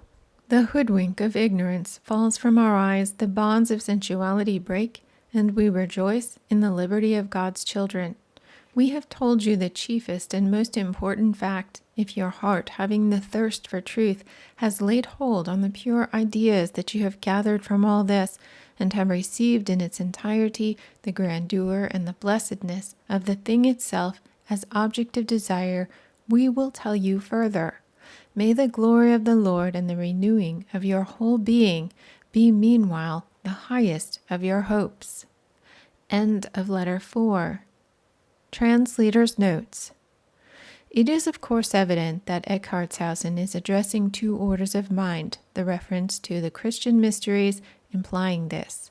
It is therefore as well to follow his advice and be silent, lest premature opinions might not only be useless, but misleading. It is abundantly clear, however, with regard to faith, the cultivation of which he so much urges, that he cannot mean the lower faith, which does duty so much as greater gift. I mean the faith which cannot discern what is mere current opinion from superstition, a vast quantity of which pertinaciously clings around all religions. By faith, Eckhartshausen means, I infer, agreeing to the great primal doctrines he enunciates as being beyond the solution of reason, but not in consequence to be discarded, for he urges zealously the necessity of reason. It is abundantly clear, therefore, that Eckhartshausen is advocating the cause, not of a blind superstition, as many people now imagine this religion of his to be, but of the highly philosophical, profoundly reasoned, and self-demonstrating system of theosophy experimentally understood by the higher minds of more advanced grade, but to others still a matter of faith, that is, of future knowledge, if the proper means for acquiring it are duly followed. Isabel De Steiger. Cloud upon the Sanctuary. Letter 5. Scanned from The Unknown World, Volume 2, Number 4, May 15th, 1895, and corrected by hand. In our last letter, my dear brothers and sisters, you granted me your earnest attention to that highest of mysteries, the real possession of God. It is therefore necessary to give you fuller light on this subject. Man, as we know, is unhappy in this world because he is made out of destructible matter that is subject to trouble and sorrow. The fragile envelope, i.e., his body, exposes him to the violence of the elements, pain, poverty, suffering, illnesses. This is his normal fate, his immortal spirit languishing in the bonds of sense. Man is unhappy because he is ill in body and soul, and he possesses no true panacea either for his body or for his soul. Those whose duty it is to govern and lead other men to happiness are as other men, also weak and subject to the same passions and prejudices. Therefore, what fate can humanity expect? Must the greater part of it always be unfortunate? Is there no salvation for all? Brothers, if humanity as a whole is ever capable of being raised to a condition of true happiness, such state can only be possible under the following conditions. First, poverty, pain, illness, and sorrow must be much less frequent. Secondly, passions, prejudices, and ignorance must diminish. Is this at all possible with the nature of man when experience proves that, from century to century, suffering only assumes fresh form, that passions, prejudices, and errors always cause the same evils, and when we realize that all these things only change shape, and that man in every age remains much the same weak man, there is a terrible judgment pronounced upon the human race, and this judgment is, men can never become happy so long as they will not become wise, but they will never become wise while sensuality governs reason, while the spirit languishes in the bonds of flesh and blood. Where is the man that has no passions? Let him show himself. Do we not all wear the chains of sensuality more or less heavily? Are we not all slaves, all sinners? This realization of our low estate excites us in the desire to be raised beyond it, and we lift up our eyes on high. And an angel's voice says, "The sorrows of man shall be comforted." Man being sick body and soul, this mortal sickness must have a cause, and this cause is to be found in the very matter out of which man is made. The destructible imprisons the indestructible, and the ferment of sin is in us, and in this ferment is human corruption, and its propagation and consequences form the perpetuation of original sin. The healing of humanity is only possible through the destruction of this ferment of sin. Hence, we have need of a physician and a remedy that really can cure us. But an invalid cannot be cured by another. The man of destructible matter cannot remake himself of indestructible matter. Dead matter cannot awake other dead. The blind cannot lead the blind. Only the perfect can bring anything to perfection. Only the indestructible can make the destructible likewise. Only the living can wake the dead. This physician and this active medicine cannot be found in death and destruction, only in superior nature where all is perfection and life. The lack of knowledge of the union of divinity with nature, nature with man, is the true cause of all prejudice and error. Theologians, philosophers, moralists all wish to regulate the world, and they fill it with endless contradictions. Theologians do not see the union of God with nature, and fall therefore into error. Philosophers study only matter, and not the connection of pure nature with divine nature, and therefore announce the falsest opinions. Moralists will not recognize the inherent corruption of human nature, and they expect to cure by words, when means are absolutely necessary. Thus the world, man and God, continue in permanent dissension. One opinion drives out another. Superstition and incredulity take turnabout in dominating society, separating man from the world of truth when he has so much dire need of approaching her. It is only in the true schools of wisdom that one can learn to know God, nature, and man. In these, for thousands of years, has work been done in silence to acquire the highest degree, this knowledge, the union of man with pure nature and with God. The great object, God and nature, to which everything tends, has been represented to man symbolically in every religion, and all the symbols and holy glyphs are but the letter by which man can gradually, step by step, recover the highest of all divine mysteries, natural and human, and learn the means of healing his unhappy condition and the union of his being with pure nature and with God. We have attained this epoch solely under God's guidance. Divinity, next remembering its covenant with man, has given forth the means for cure for suffering mankind, and shown thereby how to raise man to his original dignity, uniting him to God, the source of his happiness. The knowledge of this method ensuring recovery is the science of saints and of the elect, and its possession the inheritance promised to God's children. Now, my beloved brothers, I want you to grant me your most earnest attention to what I am about to say. In our blood there is lying concealed a slimy matter, called the gluten, which has a nearer kinship to animal than to spirit man. This gluten is the body of sin. This material, this matter, can be modified in various manners according to the stimulus of sense, and according to the kind of modification and change occurring in this body or matter of sin, so also the very diverse sinful tendencies of man. In its most violent expansion, this matter produces pride, in its utmost contraction, avarice, self-will, and selfishness, in its repulsion, rage, and anger, in its circular movements, levity, and incontinence, in its eccentricity, greediness, and drunkenness, in its concentricity, envy, in its essence, sloth. This ferment of sin, as original sin, is more or less working in the blood of every man, and it is transmitted from father to son. The perpetual propagation of this baneful material everlastingly hinders the simultaneous action of spirit with matter.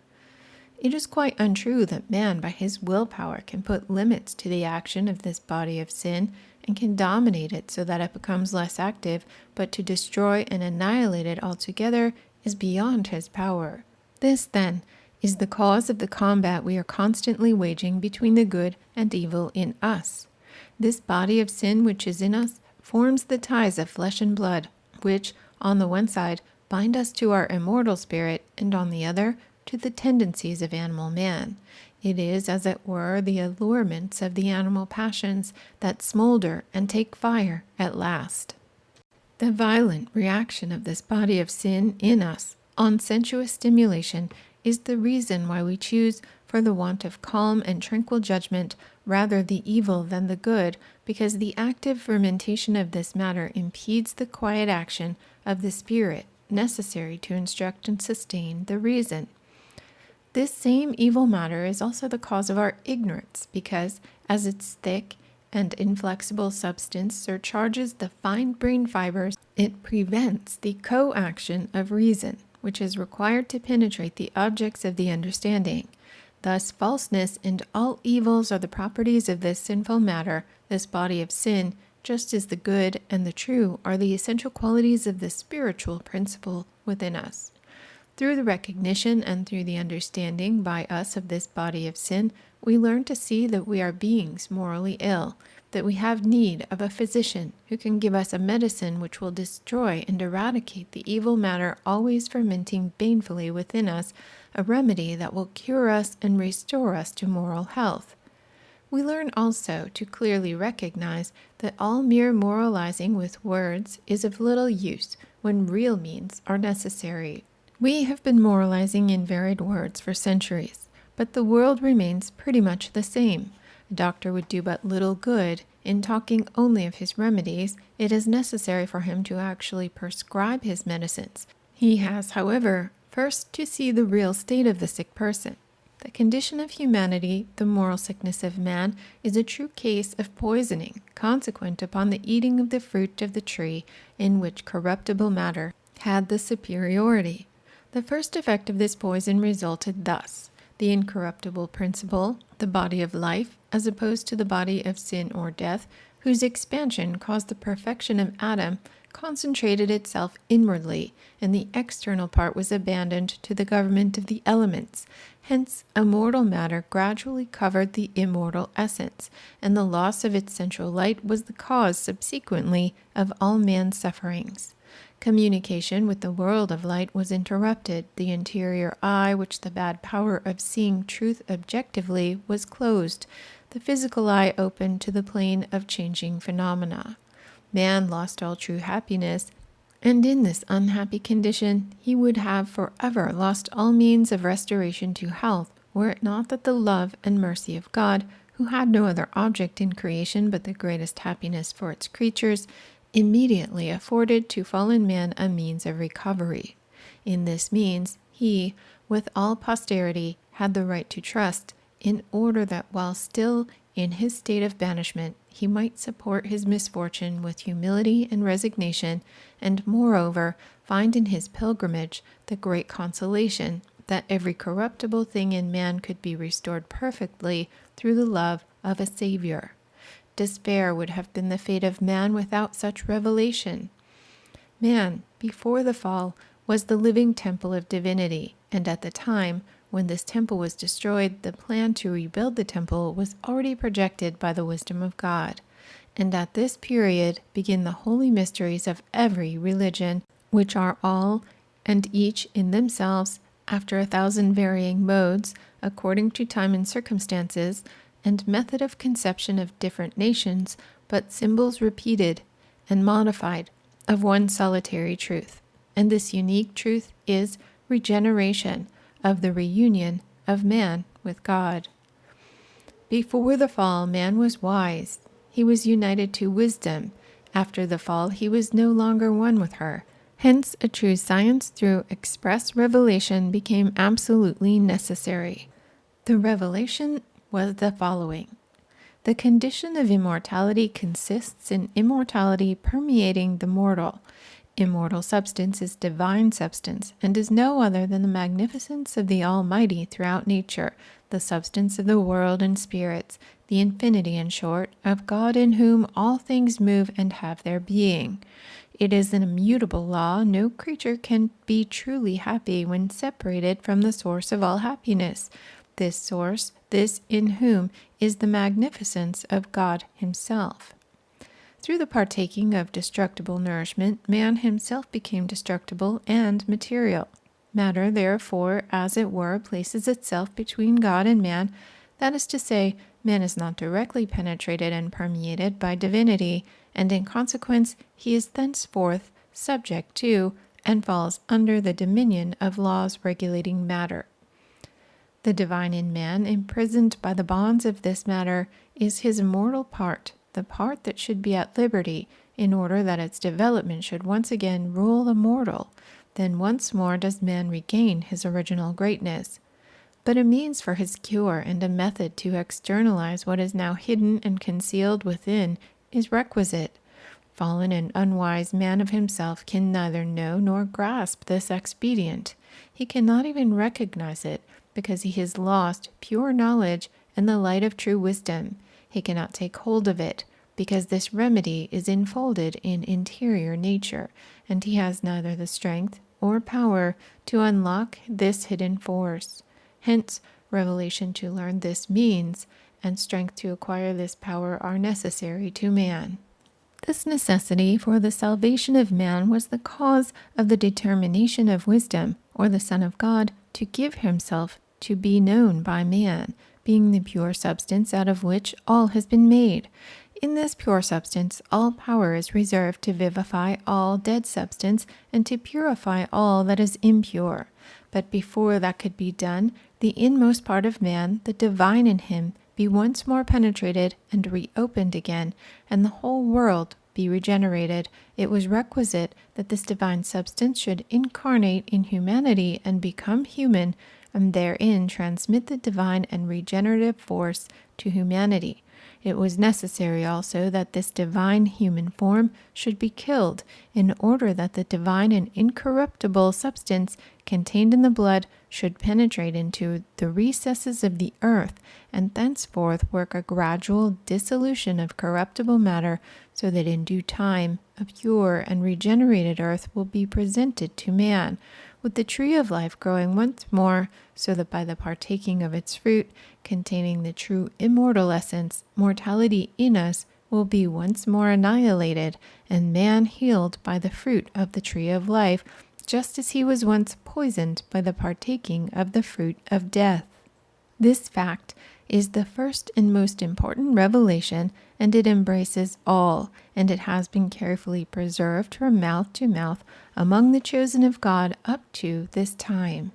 Human nature required a Savior. This Savior was Jesus Christ, the wisdom of God itself, reality from God. He put on the envelope of humanity to communicate directly the divine and immortal substance once more to the world, which was nothing else but himself. He offered himself voluntarily in order that the pure essential force in his blood could penetrate directly, bringing with it the potentiality of all perfection to the hidden recesses of the earth. Himself, both as high priest and as victim at the same time, entered into the Holy of Holies, and after having accomplished all that was necessary, he laid the foundation of the royal priesthood of his elect, and taught these through knowledge his person and of his powers. Now they should lead, as the firstborn of spirit, other men, their brethren, to universal happiness. And here begin the sacerdotal mysteries of the elect and of the inner church. The royal and priestly science is that of regeneration. It is called royal science because it leads man to power and the dominion over nature. It is called sacerdotal because it sanctifies and brings all to perfection, spreading blessings and goodness everywhere. The science owes its immediate origin to the verbal revelation of God. It is always the science of the inner church of prophets and saints, and it recognized no other high priest but Jesus Christ the Lord. This science has a triple object. First, regenerating the individual and isolated man, or the first of the elect. Second, many men. Thirdly, all humanity. Its exercise consists in the highest perfecting of itself and everything in nature. This science was never taught or otherwise than by the Holy Spirit of God and by those who were in unison with the Spirit, and it is beyond all other sciences because it can alone teach the knowledge of God, of nature, and of man in a perfect harmony, while other sciences do not understand truly either God or nature, neither man nor his destination. The capabilities of this science are the powers to know God in man, and divinity in nature, these being, as it were, the divine impressions or seals by which our inner selves can be opened and can arrive at union with divinity. Thus the reunion was the most exalted aim, and hence the priesthood derived its name Religio Claris Regenerans.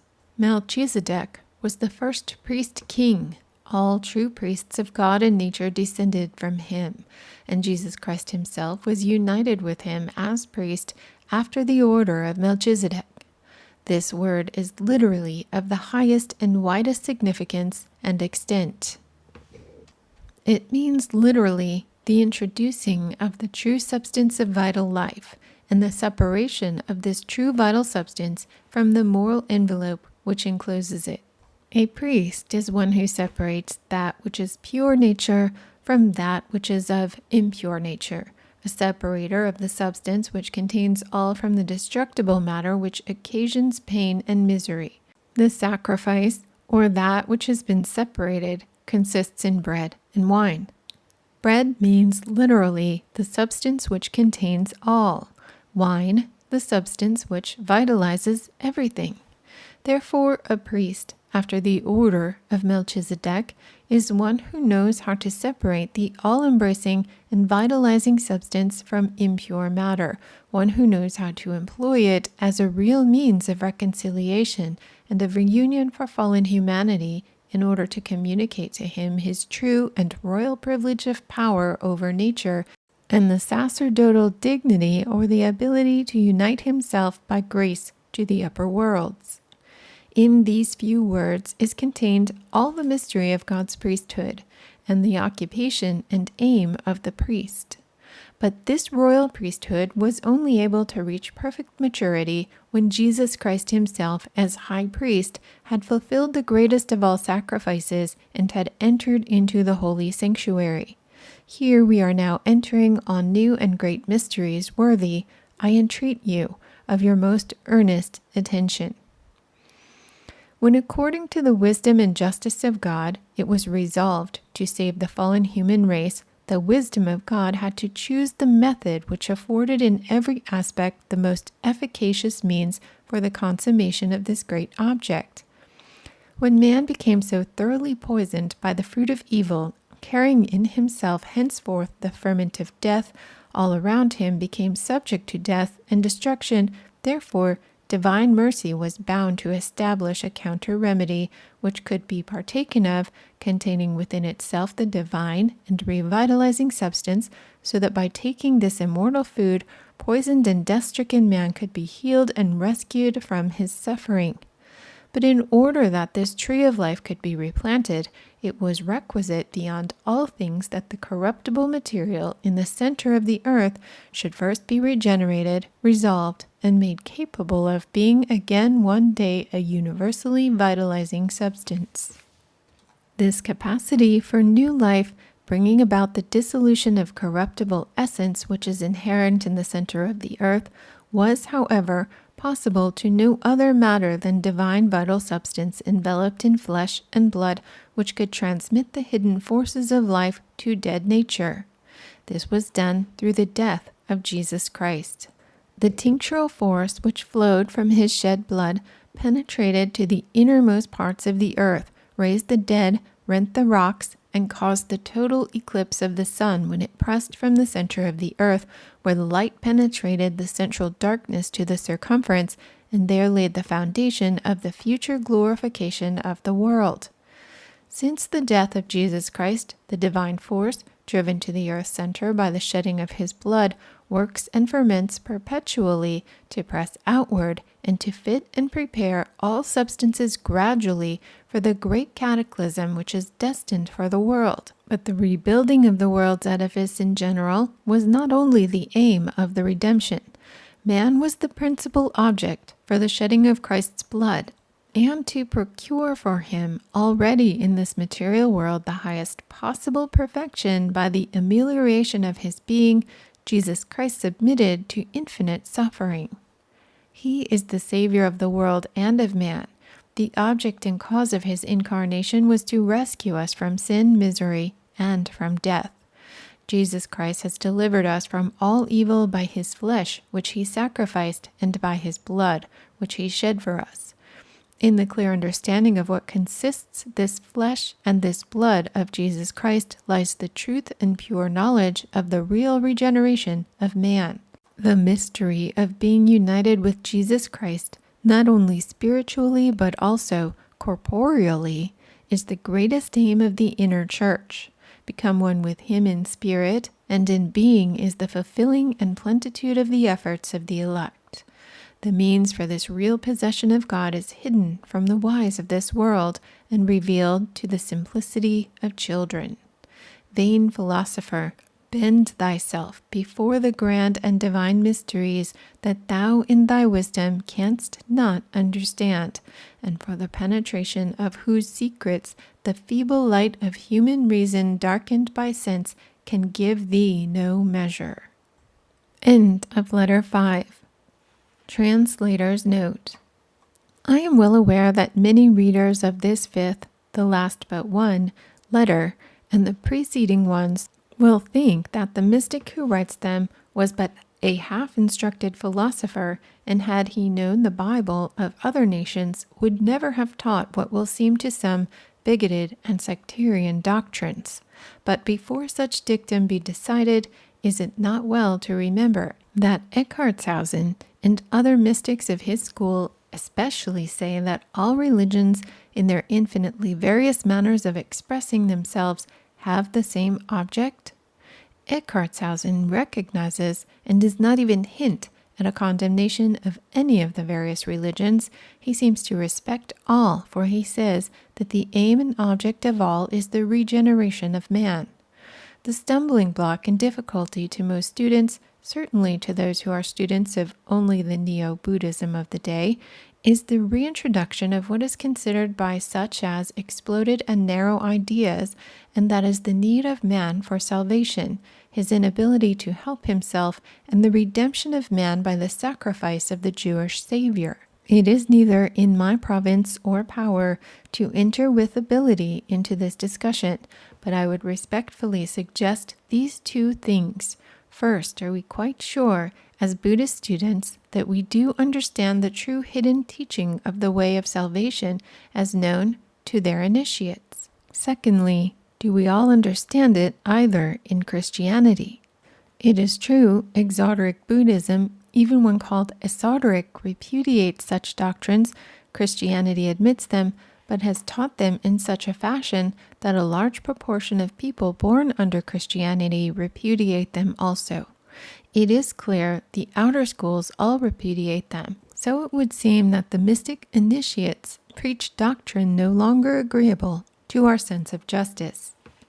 It is thought by many that these new doctrines of karma and reincarnation are much more satisfactory than Christian doctrines, perhaps so, as modern Christianity is understood. But is evil karma aught else but original sin in its works and consequences? All knowledge is requisite, and it matters not so much how we get knowledge, so long that we do get it. Therefore we owe a vast and great debt of gratitude to the Eastern school for refreshing ours by proving from another aspect the truth of our own, and one must recognize the great value of the recovery, not discovery, of these doctrines, as our able thinker Mr. Maitland would say. But I take my stand upon the ground that knowledge, even of true doctrine, is not always directly helpful. Indeed, as a most respected thinker says, the doctrine of karmic reincarnation is in truth a terrible one in point of fact, and hopeless for the individual. The law of karma is, in fact, the law entailed on destructible matter, the law under which we are all born as sinners, that law which Christ, who fulfilled all the law, which we can never do, but out of whose power it is henceforth possible for us to raise ourselves through his perfection. But this is a long subject, and must now not be entered into, as it is unwise as useless to profane great subjects by inaccurate statement and mere polemics. Unhappily, owing to much vaporous and non-experimental discourse on the mysteries of regeneration, more particularly the result of the Calvinist school, there was no doubt much profanation. And the reaction that many thoughtful and earnest minds feel still, even to the very words, is due to the inner terror they felt, though not understood, at this profanation. The mystics put us to the great question, can man work out his own salvation? They say, no. The Eastern school as we know it, which is not in its entirety, says yes. It appears to me the mere observation of life and society in the West says no. This may not apply to others. The Raha Yoga may be perfect means of salvation to some nations. Is it to ours? With regard to the text quoted in the last letter, for just a man falleth 7 times and riseth up again, it is referable to Proverbs 24:7. The number 7 is important. We must carefully bear in mind all throughout these letters, just as in the Bhagavad Gita, 2 orders of minds are addressed. The latter, however, being a sacred book from a Catholic source, has universal as well as particular application, whereas mystics write as a rule particularly, but to the initiate as well as to the neophyte. Isabel De Steiger. Cloud upon the Sanctuary, Letter 6 and last. Scanned from The Unknown World, Volume 2, Number 5, June 15th, 1985, and corrected by hand.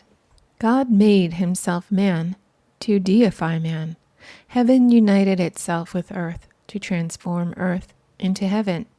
But in order that these divine transformations can take place, an entire change, a complete and absolute overturning and upsetting of our being is necessary. This change, this upsetting, is called rebirth. To be born simply means to enter into a world which the senses dominate, in which wisdom and love languish in the bonds of individuality. To be reborn means to return to a world where the spirit of wisdom and love governs, and where animal man obeys. The rebirth is triple. First, the rebirth of our intelligence. Second, of our heart and of our will. And finally, the rebirth of our entire being. The first and second kinds are called the spiritual, and the third and corporeal rebirth. Many pious men, seekers after God, have been regenerated in the mind and will, but few have known the corporeal rebirth. This last has been attained to but by few men, and those to whom it has been given have only received it that they might serve as agents of God, in accordance with the great and grand objects and intentions, and to bring humanity nearer to felicity. It is now necessary, my dear brothers, to lay before you the true order of rebirth. God, who is all strength, wisdom, and love, works eternally in order and in harmony. He who will not receive the spiritual life, he who is not born anew from the Lord, cannot enter into heaven. Man is engendered through his parents in original sin, that is to say, he enters into the natural life and not the spiritual. The spiritual life consists in loving God above everything and your neighbor as yourself. In this double love consists the principle of the new life. Man is begotten in evil, in the love of himself and of the beings of this world. Love of himself, self-interest, self-gratification, such are the substantial properties of evil. The good is in the love of God and your neighbor, in knowing no other love but the love of mankind, no interest but that affecting every man, and no other pleasure but that of the well-being of all. It is by such sentiments that the spirit of the children of God is distinguished from the spirit of the children of this world. To change the spirit of this world into the spirit of the children of God is to be regenerated, and it means to despoil the old man and to reclothe the new. But no person can be reborn if he does not know and put in practice the following principle, that of truth becoming the object for our doing or not doing. Therefore, he who desires to be reborn ought to first know what belongs to rebirth. He ought to understand, meditate, and reflect on all this. Afterwards, he should act according to his knowledge, and the result will be a new life. Now, as it is first necessary to know and to be instructed in all that appertains to rebirth, a doctor or an instructor is required, and if we know one, faith in him is also necessary, because of what use is an instructor if his pupil have no faith in him? Hence, the commencement of rebirth is faith in revelation. The disciple should begin by believing that the Lord, the Son, is the wisdom of God, that he is from all eternity from God, and that he came into the world to bring happiness to humanity. He should believe that the Lord has full power in heaven and on earth, and that all faith and love, all the true and good, come from him alone, that he is the mediator, the Savior, and governor of men. When this most exalting faith has taken root in us, we shall think often of the Savior, and these thoughts turned towards him develop, and by his grace reacting in us, the seven closed and spiritual powers are opened. The way to happiness. Do you wish, man and brother, to acquire the highest happiness possible? Search for the truth, wisdom, and love, but you will not find truth, wisdom, and love save in the unity of the Lord Jesus Christ, the Anointed of God. Seek then Jesus Christ with all your strength, search him from the fullness of your heart. The beginning of his ascension is the knowledge of his absence, and from the recognition of this knowledge is the desire for increased power to seek him, which desire is the beginning of faith. Faith gives confidence, but faith has also its order of progress. First comes historic faith, then moral, then divine, and finally living faith. The progression is as follows. Historical faith, when we learn to believe the history of Jesus of Nazareth, and through the simple historical faith in the existence of Jesus, will evolve moral faith, whose development consists in the acquirement of virtue by its search and practice, so that we see and find real pleasure in all that is taught by this man. We find that his simple doctrine is full of wisdom, and his teaching full of love, that his intentions towards humanity are straight and true, and that he willingly suffered death for the sake of justice. Thus, faith in his person will be followed by faith in his divinity. The same Jesus Christ tells us now that he is Son of God, and he emphasizes his words by instructing his disciples in the sacred mysteries of nature and religion. Here, natural and reasonable faith changes into divine faith, and we begin to believe that he was God made man. From this faith it results that we hold as true all that we do not yet understand, but which he tells us to believe. Through this faith in the divinity of Jesus, and by that entire surrender to him and the faithful attention to his directions, is at last produced that living faith by which we find within ourselves and true through our own experience all that hitherto we have until now believed in merely with the confidence of a child, and this living faith, proved by experience, is the highest grade of all. When our hearts, through living faith, have received Jesus Christ into them, then This light of the world is born within us as in a humble stable. Everything in us is impure, surrounded by the spiderwebs of vanity, covered with the mud of sensuality. Our will is the ox that is under the yoke of its passions. Our reason is the ass who is bound through the obstinacy of its opinions, its prejudices, its follies. In this miserable and ruined hut, the home of all the animal passions, can Jesus Christ be born in us through faith. The simplicity of our souls is as the shepherds who brought their first offerings, until at last the three principal powers of our royal dignity, our reason, our will, and our activity, prostrate themselves before him and offer him the gifts of truth, wisdom, and love.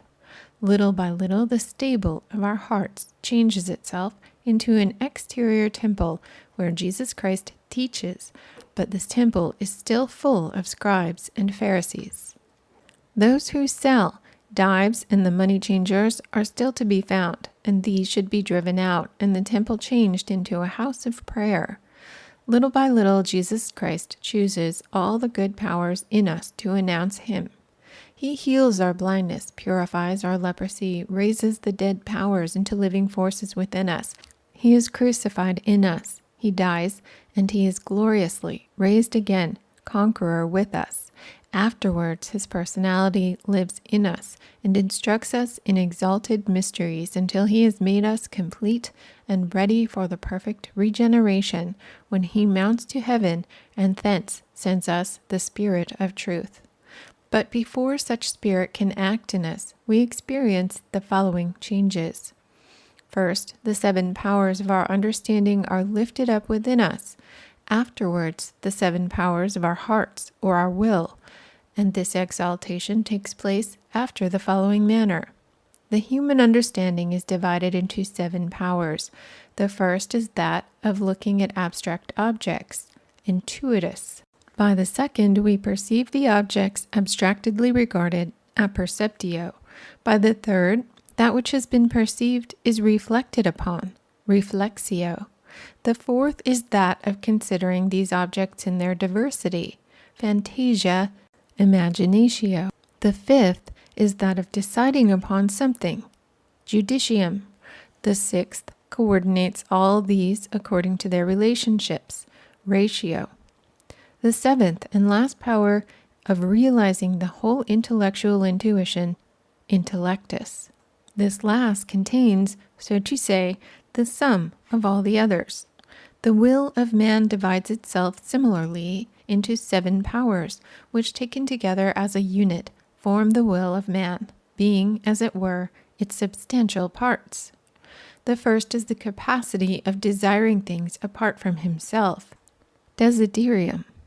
The second is the power to annex mentally things desired for himself, appetitus. The third is the power of giving them form, realizing them so as to satisfy his desire, concupiscentia. The fourth is that of receiving inclinations without deciding upon, acting upon any as the condition of passion, passio. The fifth is the capacity for deciding for or against a thing, liberty, libertas. The sixth is that choice or resolution action taken, electio. The seventh is the power of giving the object chosen an existence, voluntas. The seventh power also contains all the others in one figure. Now the 7 powers of understanding, like the 7 powers of our heart and will, can be ennobled and exalted in a very special manner when we embrace Jesus Christ as being the wisdom of God, as principle of our reason, and his whole life, which was all love for motive power of our will. Our understanding is formed after that of Jesus Christ. First, when we have him in view in everything, when he forms the only point of sight for all our actions, intuitus. Second, when we perceive his actions, his sentiments, and his spirit everywhere, apperceptio. Third, when in all our thoughts we reflect upon his sayings, when we think of everything as he would have thought, reflexio. Fourth, when we so comfort ourselves in such a wise that his thoughts and his wisdom are the only object for strength of our imagination, fantasia.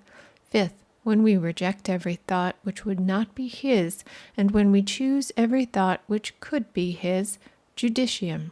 Sixth, when in short we coordinate the whole edifice of our ideas and spirit upon the model of his ideas and spirit, ratio. Seventh, it is then will be born in us a new light, a more brilliant one, surpassing far the light of reason of the senses, intellectus. Our heart is also reformed in like manner, when in everything. First, we lean on him only, desidere. Second, we wish for him only, appetire. Third, we desire him only, concupiscere. Fourth, we love him, amare. Fifth, we choose only that which he is, so that we avoid all that he is not, elegere. Sixth, we live only in harmony with him after his commandments and his institutions and orders, subordinare, by which in short, seventh, is born a complete union of our will with his, by which union man is Jesus Christ, but as one sense, one heart. By which perfect union the new man is little by little born in us, and divine wisdom and love unite to form in us the new spiritual man, in whose heart faith passes into sight, and in comparison to this living faith, the treasures of India can be considered but ashes. This actual possession of God or Jesus Christ in us is the center towards which all the mysteries converge like rays to the circle eye. The highest of the mysteries is this consummation. The kingdom of God is a kingdom of truth, morality, and happiness. It operates in the saints from the innermost to the outside, and it spreads itself gradually by the Spirit of Jesus Christ into all nations to institute everywhere an order by means of which the individual can reach as well as the race. Our human nature can be raised to its highest perfection, and sick humanity be cured from all the evil of its weakness. Thus the love and Spirit of God will one day alone vivify all humanity. They will awake and rekindle all the strength of the human race, will lead it to the goals of wisdom and place it in suitable relationships. Peace, fidelity, domestic harmony, love between nations will be the first fruits of this Spirit. Inspiration of good without false similitudes, the exaltation of our souls without too severe attention, warmth in the heart without turbulent impatience, will approach, reconcile, and unite all the various parts of the human race, long separated and divided by many differences, and stirred up against each other by prejudices and errors, and in one grand temple of nature, great and little, poor and rich, all will sing the praise of the Father of love. End of Letter 6. Translator's note. I can but fear that, especially in this latter part, of our noble teacher Eckhartshausen may displease, even disgust, some of his readers.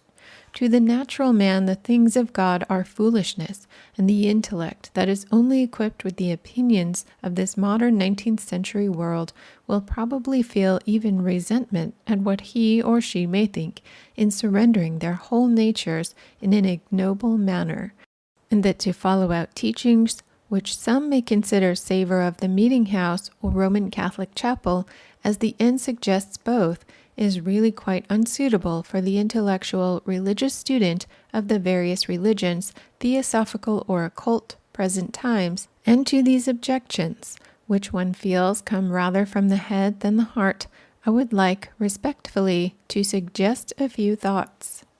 In the first place, Eckhartshausen is addressing himself to the elect, these last also including all who desire to know the things of spirit. Many are called, but few chosen. Many have the desires, but are not strong enough to carry them through. Now, Eckhartshausen does not consider these. He speaks to steady students, and he leads them up to a point which we feel few can attain, and that sense of resentment is not altogether blamable because it proceeds from an intuition of our own shortcomings and the magnitude of the whole. In very simple words, the author puts before us the achievement of the individual man in the greatest work that can be done on earth, the conscious possession of God, known and taught in the Eastern school equally, that of the entering in of finite mortal man into omniscience, immortality, and infinity. Because we have by too common use of such phrases lowered and profaned our own ideals, it does not alter the fact that this possibility and the hope of mankind is of all things the most superb. Neither because we feel as ordinary men and women that these things are too high for us, and our souls faint within us at the bare notion of such achievement, need we despair. We must reflect that the whole purpose of creation is the ultimate full manifestation of God in man, that though we as mere individuals can but make small headway, yet we belong to humanity, and it is humanity that is to be restored to its pristine glory, for which the superlative work of Christ's incarnation was done. Man, the greatest of God's works. This Catholic soul of man, when regenerated, brings about the great redemption. Few as individuals can attain, save those holy priests of the mysteries, those saints, those masters of the rosy cross, those first men made perfect, who lead the way for us to follow, each as best he can, remembering to our everlasting comfort that we are now in the kingdom, that our faith keeps us there, and so that we hold on, as it were, by the fringe of his garments, we are in the fold with our shepherd. Faith is the substance of things hoped for, so our faith is a proof of the substance to which we are annexed. As to the objection that there are no masters and doctors, now, are there not? God has left no one without them. Every one of us, according to his merits and requirements, has some teacher of some sort. Doubtless, very few have arrived at the point when what is called occult knowledge is either given or required, but when any mind is able to know the important things of the spirit, it does not matter in what outward religion he may be placed, the doctor and master will surely come. Experience proves this. In these days there is an unfortunate idea afloat that information in the things of the spirit means mainly clairvoyance, clairaudience, etc. Certainly there is much, very much, to learn about these matters which can only be learned correctly in special manners and under authorized teachers. But most students are in these matters only impelled by very shallow curiosity or vanity, and have no intention of real work. These will not find otherwise than what they seek. They will find but the apparitions created by the passions of their soul, having no substance, therefore not signifying anything true, which they will not have the knowledge to understand. The vaporous estate of universal being will, as under the satiric form of Pan, conceal all truth from them, and they run the risk of losing themselves away from the kingdom. To readers of intellect who are dissuaded from the idea of the quest as being derogatory to their intellect to have faith in that which they know nothing, I would also venture to suggest that the plan should be tried, for nowhere does Eckhartshausen, or any mystic at all, imply that the intellect is to be stultified. On the contrary, they assert that the objects for the intellect are so great and noble that the intellect naturally, when really honorable to itself, humbles itself because of the nobility of the objects contemplated. In everything the intellect is regarded with respect, and it is only humbled by the comparison it must make when it sees the vast difference opening for it, when it leaves the small issues of the sense life to the great and catholic ones of the new life of man. All this is not mere words, it is meant precisely as said, not as figment of the imagination which has no root in itself, but as the recorded experience of wise ones, which we simple ones would do well to respect. Now with regard to the last letter A friend suggests some valuable thoughts, which I will quote. With reference to the word gluten, lest anyone should place too gross an interpretation on the word, it may be as well to bear in mind that a similar term has been used by others who lead up thence, and from every vulgar interpretation, by showing that what is referred to by Eckhartshausen is our sensorial life, the sensuous spirit in the blood, which having departed from the image of its principle, needs conversion to and coordination with it. Not that the body of sin, the wicked man, should die absolutely, but that he should be converted and live, by which process he becomes indeed the body of the divine image by which he is recapitulated. If he repent, he lives with a new whole sensorium. Thus Dante, among others, speaks in the Paradiso of the double garment, the spiritual body, and the glorified earthly body. Refer moreover to Isaiah 6:7. Therefore their land shall possess the double, and everlasting joy shall be unto them. And hence it is the greatest and humblest of all earthly creatures, viz., the recreated pure humanity. The rosy cross of regeneration has been honored by such as have known the handmaid of the Lord, the servant, form not yet glorified, which he vouchsafed to take upon him. Thus the angels will be seen in the same aspect after the judgment as before, being true emanations, but the souls of saints will bear the twofold garment, spoken of in Canto 25, viz., the spiritual and the glorified terrestrial or paradisiacal body, that is to say, our sensorium, being recapitulated by its principle, i.e., in Christ, reigneth with him in glory, a perfect manifestation of deity, which is the omega of all creation. These admirable thoughts will surely help to raise ours to a hopeful belief that such a magnificent future is worthy of all our highest aspiration and endeavor. Each in our own small way is of use. We must remember that every stone is wanted by the master builder, that he himself chisels and points to one great end. Surely we should have infinite patience in all clash of opinions, knowing that opinions matter nothing. This little work of Eckhartshausen is, as it were, his last swan's song. It was greatly esteemed by many and still holds its own, stamping the author as a man who wrote from experimental knowledge. Doubtless he was understood thoroughly only by minds in his own grade of office, and to such he still speaks principally. It is a mistake to suppose that his period of history was very different from our own in these matters, for in all generations there are minds in certain processes of rebirth, and from time to time these speak with no uncertain sound, each, as he departs hence, opening another door for a new aspirant. The work is not a selfish one. It can never be individual only.